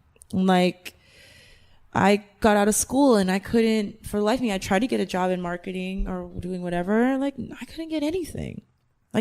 Nobody wanted me. I had this degree, just nothing I could do with it. It was really weird. It was a really weirdly dark time. Like, so anyways, my parents moved, and my mom ends up going to Nordstrom's, working her way up to Barney's, and now she's head of tailoring for Tom Ford in Las Vegas. And she's been doing really well. Awesome. And, Shout out to Yoko. Yeah, shout out to Yoko. What up, Yoko? Yeah. Hey. Yeah, she is an amazing woman. And my dad, he's doing great too. He's found himself, and That's awesome. They have community, and I'm happy to see them happy because I don't really feel like Alaska was the happiest of times for my parents. Sure. For sure. You know, I feel like they were kind of suffering, you know, with their own things with their parents. Because, you know, my grandfather, on my mom's side, didn't tell my mom about my grandmother passing. Wow. So my mom, you know, told the family not to tell my mom. So she found out about that. And she was really sad. I remember remembering how sad she was that she didn't know that her mom, like my grandmother, had cancer. Wow. And that was when my mom stopped with the whole family on that side. Wow. And yeah, so I mean, we've reconnected though, actually, because like I became friends with my cousin because of social media. Yeah. And we reunited our moms. Awesome. Like a couple of years ago. Nice. My mom went back to Japan after like 30 something years. Wow. And yeah, so we have a relationship with that family, and they're coming again in October. Dope. So that was cool. So yeah. So anyways, what ended up happening is yeah, with that, I had a homie, like an old friend of mine who had Afion. I don't know if you know Afion Crockett. Mm-hmm. Yeah. Yeah. He came to my show because like you were old friends, and like he came and he was like looking at my work, and he was like, do you know Whoopi? And then I was like, no, I wish I knew Whoopi. You know, so my whole show was called Whoopi Taught Me. Oh. And it was about like the invisibility of like women of color and how she's done so much, and how her shoe game kind of like is a window into looking into the feet, other people's feet and other people's paths. So and I just, you know, talked about her as a how she's like crossed the color barrier and the barrier of sex and just as Whoopi. And I read a lot of her books, and I just love her philosophy and the way that and I feel like a lot of us as people like want to just be seen as who we are. For sure. Not as what you see on the outside. For sure. First. And I felt like, man, she really did that. Yeah. But she's still not as revered as like Robin Williams, you know, who she was up and coming with on her at the same time. Sure. And other comedians. She's done so much. Yeah. Like, it's insane. Yeah. And I just thought she deserved that respect. And I think there's a lot of women that are invisible. So anyways, he was looking at my stuff and he was like, you haven't met her? And I was like, no, like, I would love to. And he was like, oh, somebody owes me a favor. And he just was like texting like on his phone, and he didn't say anything. And then I was driving and he was like, do you have a file of all your stuff? And I was like, yeah. And he was like, send it to me. He was like, Sherry Shepherd owes me a favor. Oh, wow. And I was like, okay, that's dope. And he gave it to Sherry. He sent my Dropbox to Sherry, and she showed Whoopi. Oh, wow. And then another friend, Rio from Gypsy Sport, also showed Whoopi that same. She wore like one of his sweaters that same day. So the same day. Oh, wow. She got twice from double ends. That's crazy. Oh, wow. It was crazy. And then I was like taking my show down. And he was like, she got it. She like really likes your work. And like, I was like, whoa! I was screaming. He was like, yeah, like if you have another show that, you know, like I think maybe she'll want to go, you know? And I was like, wow, that'd be cool. The thing is, I haven't had another show since then. I have, but like in another, like a group show. Like I've been in a couple group shows, but, and I was taking my show down and I was talking to my friend, Cameron. I don't know if you know Cam Obi. He's like a producer. I know of Cam, but I don't know him. He's from Vegas, and he's like incredible. Like he's my favorite male feminist. And we were just talking, and I looked at my phone, and I was like, whoa, Whoopi started following me on Instagram. Oh. And I was like, I don't know, one of the best days of my life. That's incredible. It was incredible. And with that, like, you know, I just, it really was like such a light. And my parents were so happy for me. And I was happy, and I felt like I finally had a thesis. I've never really had a purpose to paint. I would paint, but I never had a subject. I never had a thing. And then I finally developed a thing through my life, like through the things that happened. And I didn't realize that that's part of being an artist. Because you see these young people being artists, right? And you think, oh, it's not happening to me when you're young. You think it's not going to happen for you at all. And I want to encourage people to know that trust the timing of your life. For sure. You got to learn. You got to have things happen to you and like let them and move forward and on. And I learned that in that moment that, I was, I think 31 at that time or 32. And that was when it was supposed to happen for me. I wasn't supposed to be an artist at 19 at UNLV. Sure. That wasn't my pathway, you know? And I knew how to market myself. I knew how to sell myself. I knew how to do all these things digitally. Like I did everything myself. You know, I had my friend Tierney who helped me write. She's a brilliant writer. She helped me write, you know, my statement, and I had a purpose and I had a reason and I knew what I was doing. And I think that's the only way to do art is like, what are you saying? For sure. Like, I don't want to be corny and making shit. I don't know what I'm saying. For sure. And I knew exactly, and I still know what I'm saying, and I know I'm developing that, you know? And when I closed that door, when I opened that door for myself, my career started to really like take off as a stylist. It was actually really crazy. That's so crazy. But of course, it's crazy, but of course it did. For sure. Like for sure. You know, because... But this time there was a little more light before that. You know what I'm saying? Like the gallery just popped off, Whoopi started following. Yeah. It's like, And I also feel like painting came from such like this genuine and vulnerable place that was really not about career or what I need to be or it, and doing things for that purpose, like you said, like having a purpose. Absolutely. And taking action from that place. For sure. Everything's gonna generate from it, whether it's your art or it's being a stylist or the million other things that are gonna start growing from this seed. Absolutely. In your bloom, you know? Yeah. But I think that's just something like we have to always remember is like the purpose of why you're doing, why you're in it. Yeah. You know, what are you really doing it for? And it's just so backwards so much. Isn't that the meaning of life though? Like finding our meaning, like finding our own self-worth, like the age-old question of who am I? Yeah. You know what I'm saying? Like I've had a lot of talks with friends of mine about this recently, and it's crazy because like it's so wild in talking about it. Like I guess like in your teens and like early 20s, you're just trying to be down and find where the parties are and like be really cool and hip and like have like squadrons. And then as you start getting older, you realize like how it all kind of like separates. Like you start like whether it's you start finding your identity more or whether it's you just like realize what like getting older is, like it really starts that whole like the community of everybody around one another really doesn't exist. Yeah. It's like people are having their families, people are having their groups of friends, like life is going on, people are going through their careers and whatnot. But I really think one of the most beautiful things of life is being able to truly realize who you are. But I don't think that's ever a process that stops. You know what I'm saying? Like there's one thing to like find one's purpose, but I truly feel like pursuing just the notion of that is the ultimate purpose, right? Like continuously like figuring it out.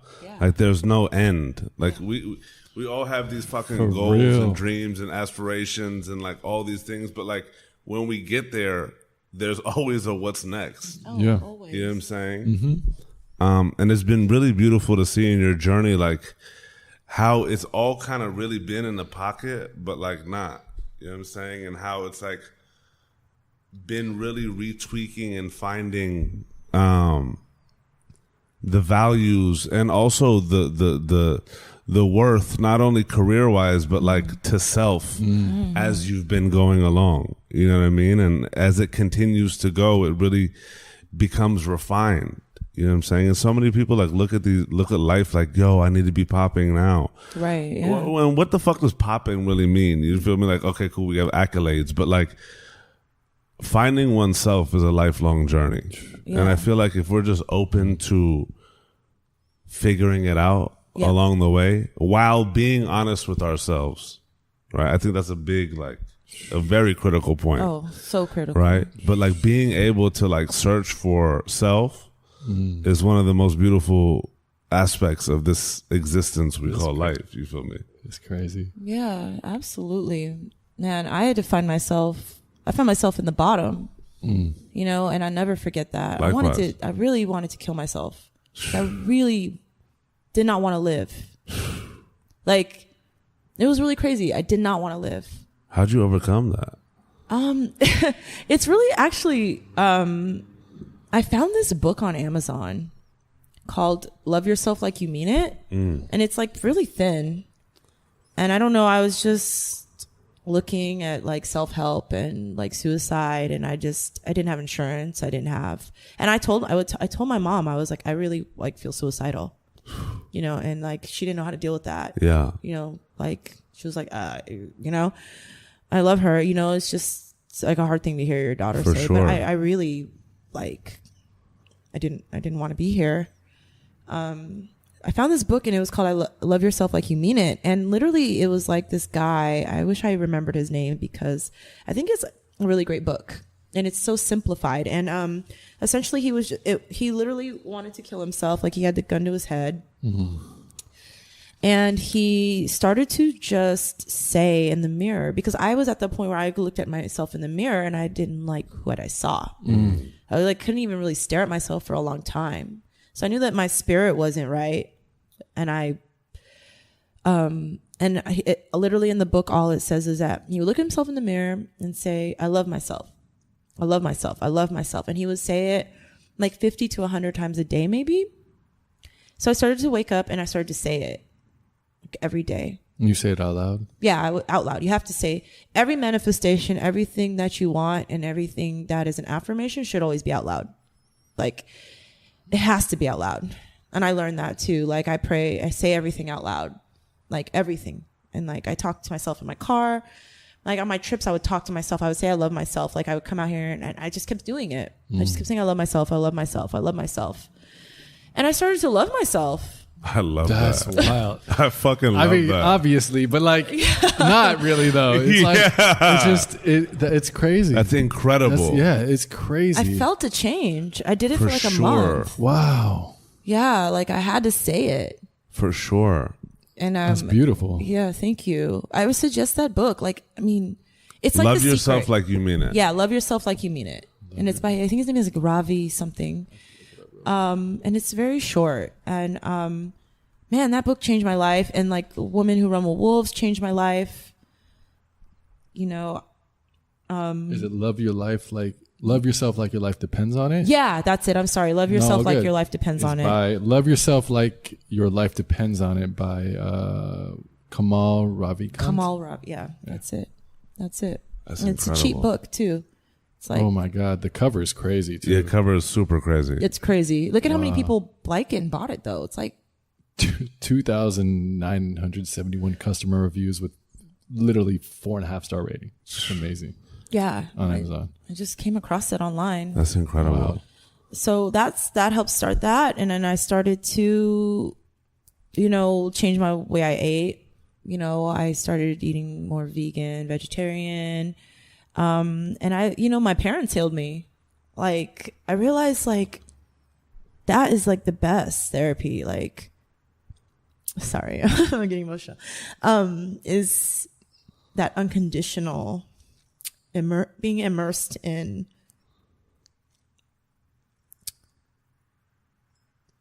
people who, no matter where you are in your life, that love you. For sure. Like I can make $130,000. I can make zero. I can borrow money from my mom and my dad.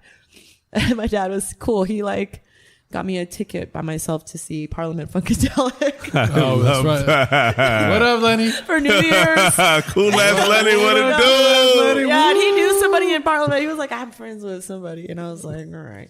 You know, and he did. He was friends with one of them. But that was my first New Year's in Vegas by myself, as I went to see Parliament by myself. And I've always been good with doing things by myself. And he dropped me off the strip. And I had no money. I had like maybe $15. But like he just little things. For sure. That's amazing. So, yeah, I had really supportive friends and family, and just things got better. I love that. Yeah, and my parents really healed me. Yeah, they really healed me, and I love them. So I still live with my mom and dad, and I'm 34, and I moved home when I was like, you know, maybe like just gonna turn 31, maybe. And yeah, I love it, and I'm not ashamed to say it. For sure. I 100%. love, yeah, and I don't feel ashamed about it. And I, you know, I am getting really busy out here, and I do need to move. I'm sorry for sniffing in the microphone. Good. What? I know it's all gross. It's all juicy and gross. But Let him know. But in that, like, I was able to separate myself from money and my worth. And I had the biggest power, which was to be able to say no, because I was already broke anyways. Like I'm still, you know, I do cool stuff. I love everything I do now. Yeah. But it's not like you know, I'm not sitting pretty. I'm not there. You know, I'm still working at it, and I'm not like in a place where I'm like super financially stable or like, you know, working with somebody. Like, you know, I'm freelance. And, you know, money comes and goes. Sporadic. It's sporadic, yeah. And I know that one day I will be in a place where it will be okay. For like sure. where I'll be able to do that. But I always will split myself. Like I love Vegas. You know, I really realized that I never knew what home felt like. Because I never knew what home was. Like we always moved a lot. I never felt like I belonged in Alaska. I never felt like, you know, Oakland feels like home, but I can't make a living there until, you know, like, I mean, never like really felt like LA was. But I realized I'm not a person. I realized I don't have to live in one home to be home. Like I can compartmentalize my life. Yeah. And that why not expose a new perspective on living with gentrification and living small in different places. And that's my dream. I would love to have a room in Oakland and a room here and a room in Las Vegas and pay $2,000 for all three. I love that. Yeah, For sure. I love that. Yeah, right? Because you could pay $2,000 easily out here for your own apartment. Easy. Right? But you could spend $800 for a room there, $600 here, and whatever there. Yeah. That's like what I imagine. You know, I mean, unless I could become, you know. You better say it out loud. You feel me? Yeah. It's coming soon. Like, We're going to talk to you like 3 months from now. You better be like, look, I got a spot in West Oakland. I got a little cutty spot in Santa Monica. It's actually really nice. And then I got a little jump off with my parents. You know what? I was going to get a spot away from my parents, but I figured why not have a room with my parents still? So we out here just thugging. So we did it. Mama! Mama made it! For real. So, yeah, like I look at like living in life in a different way now. And I like the way that feels. Awesome. Yeah. So I've been working. I've done 4 covers in the past year. Incredible. Yeah. Let me clap. Thank you. I did Elizabeth Olsen for Hunger was my first with Nadia Lee Cohen. I did Gilligan. I styled Gilligan for. I did all the ass out suits with Drama and Rocky. Incredible. I didn't style Drama and Rocky and Juicy. I did all the girls. Me and my mom did that together. It was all modeled off my butt. Hey. Just saying. Only on Mama We Made It. Well, you know that fact. And yeah, I work with her. She's so incredible. And I got my first cover. You know, I did Elizabeth Olsen for Hunger. After that, Chloe and Halle for Wonderland, and it turned into double cover. Awesome. With Dan Regan.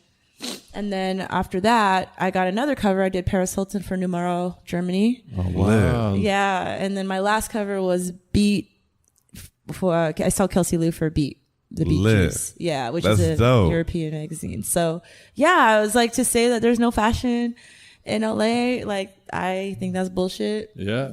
Well, obviously, you know what I'm saying? You got the credentials to prove it. Thank you. And you know, one thing is like, LA's a production city. You can make anything happen here. You just have to be imaginative. You can make anything happen fucking anywhere. Anywhere. You could be in fucking Montana, Wyoming, North fucking Dakota. You feel me? I feel like it's like whatever people want, all this shit's all relative. Yeah. You know what I'm saying? It like really fuck all that, like only one area, this, that, and the other. Like, okay, cool. Like that's where way more people congregate to do so. Right. But there's no saying that it can't be done any fucking where. Exactly. And I think a lot of young people need to know, just like what you were saying earlier, Noosh, about if kids could go on a trip and see like the world. For sure. Like, right. Like, there's possibilities everywhere. Yeah. absolutely. There are people doing so much dope shit all across this country, and For you're sure. not sequestered too. I do think that you should go. I do think that it is beneficial to come to a big city. And, For sure. And like, you know, play the game, but For you can sure. go back. Yeah. You know, I've done work in Vegas now, and I hope to do more work in Vegas. You know, going back, I became more valuable.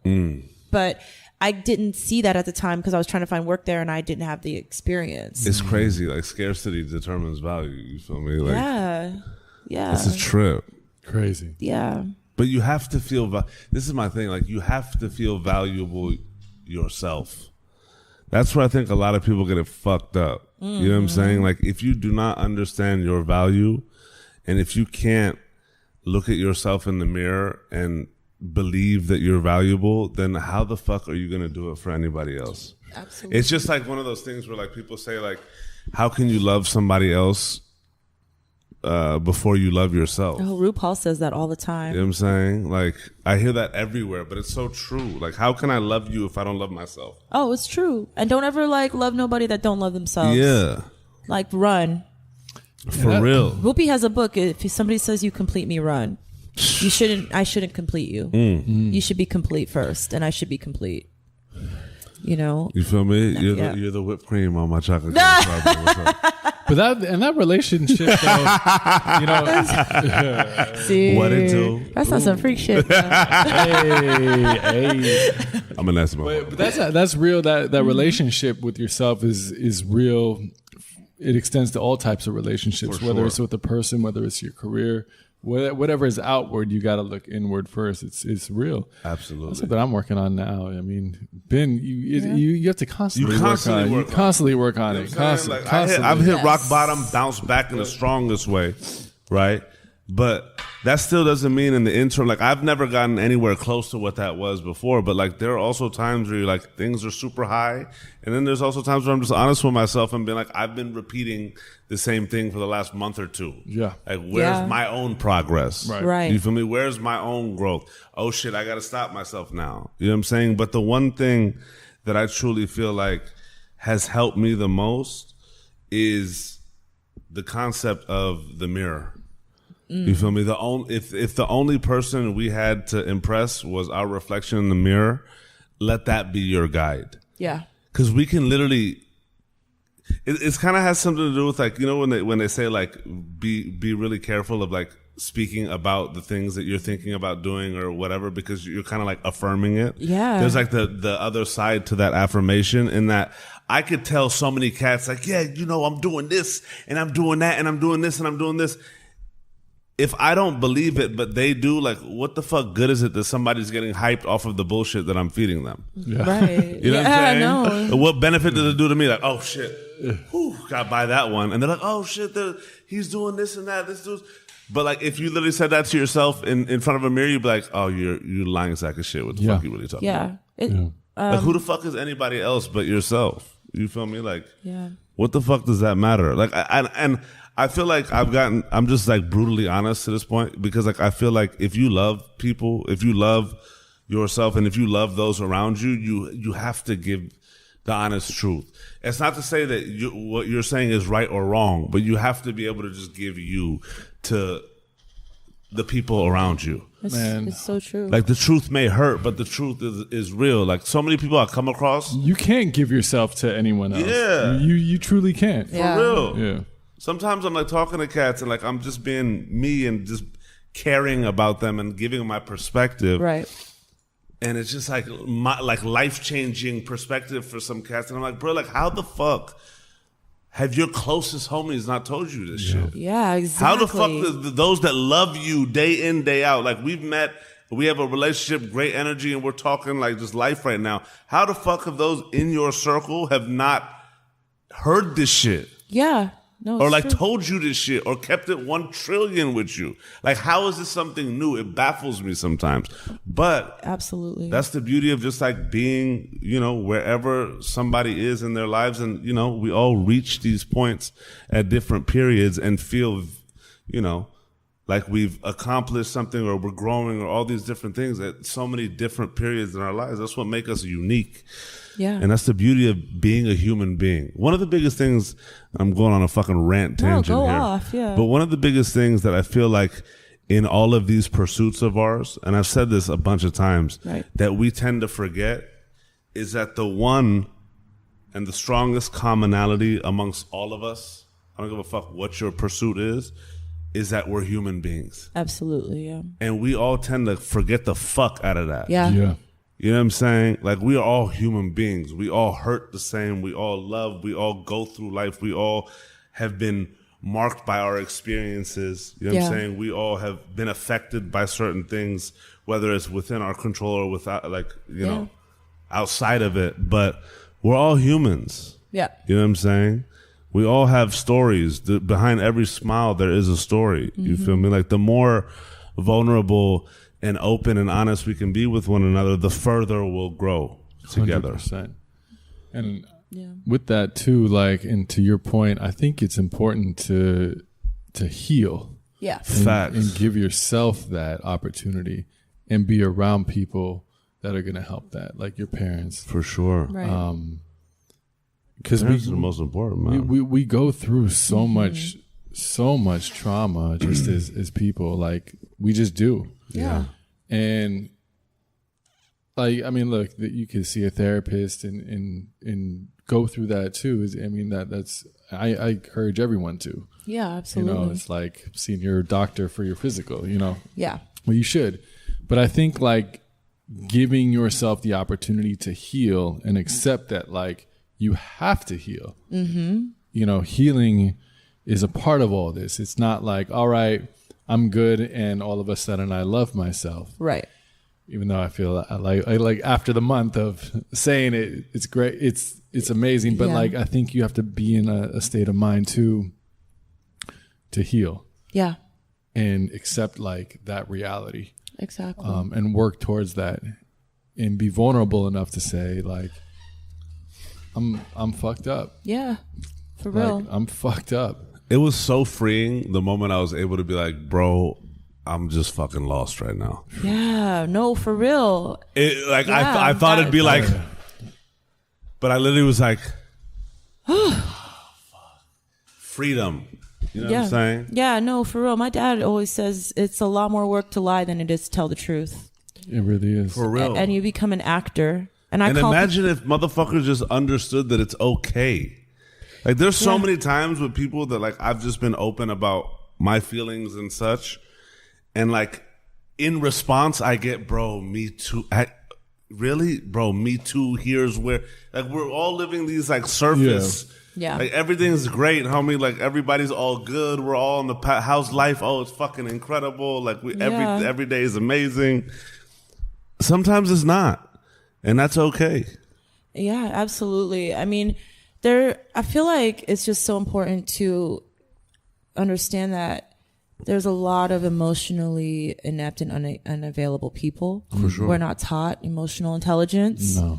I think that the arts and expression and like all of that are super key to a practice of emotional intelligence. A lot of people don't know how to express themselves. So they wait for someone else to say it. And then they're like, yeah, me too. Yeah. Or they surround themselves around a bunch of people who are just like them because it's a comfort zone. For sure. When they can go out of their comfort zone. And let me say this. If you meet somebody like, like any of us who are emotional people, right? That I feel like this table would be, we're all pretty for sure forthright. For sure. And you meet one person like that would say the truth to you, and that really jars you in comparison to what you've been experiencing in your life, you need to change your fucking life. For sure. Your life ain't right. Yeah. For sure. And that's a sign. Absolutely. And you shouldn't be wowed by hearing that. And if you are wowed by hearing positivity, affirmations and things that you in the way that you should believe in yourself, your life ain't right. There's adjustments that need to be made.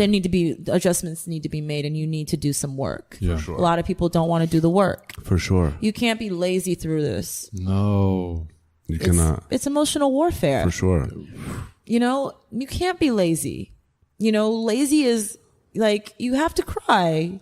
You have to feel beat down. You have to do the work. You have to admit. You have to take responsibility. For sure. A lot of people want to blame everybody else or blame their parents. Yeah. One thing I love about my mom and dad is that, they really vied for their parents' attention. They had their own issues with their parents, and it wasn't, I'm not saying my parents were perfect, but, it didn't necessarily stop them from, it didn't stop them from showing us what love was. Yeah. For sure. Like they wanted to be something different than what they had got. Right. And they did that. You can make a decision to be whoever the fuck you want to be. Incredible. You can be anybody. For sure. You That's can be true. anything. That's true. You have to just make the decision to do it. And it takes time. It does take time. You feel me? And that's okay. Yeah, it's okay. It's work. Yeah. I could sit and be sad. It's easy to stay sad. Yeah. And it's easy to keep running. It's easy to keep running. For sure. It's easy to be. Well, not for mine. Mine will be out of breath right now. It's chunky as a motherfucker. You did. Yeah, for real. But yeah, it's work. But That's incredible. Yeah. This has been incredible. This has been absolutely fucking beautiful. Thank you for just coming on here and bearing your soul. For real. For real. Thank you for having me. You know what I'm saying? No, this is what we live for with this. For Yeah. real. This is. I feel like I've been in a perpetual hug right now. You know what I mean? For real. But not one of those side ones. You know what I mean? Right. Like, you feel me? You did. Yeah, for real. Thank you guys. No, this has been really amazing, and I think your story is super inspiring. Yeah.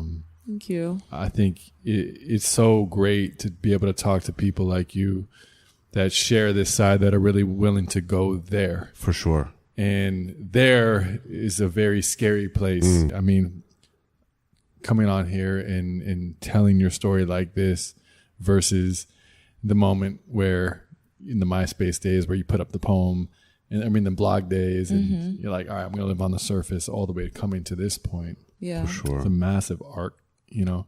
Yeah, it's truly inspiring. And thank you for coming on here. For real. It means a lot. And I thank you guys for being so available and for having this. And Hell doing yeah. this. And like, I don't know, storytelling and the art of storytelling. I was talking to my friend Samantha about it, and she was like, the art of storytelling is so important.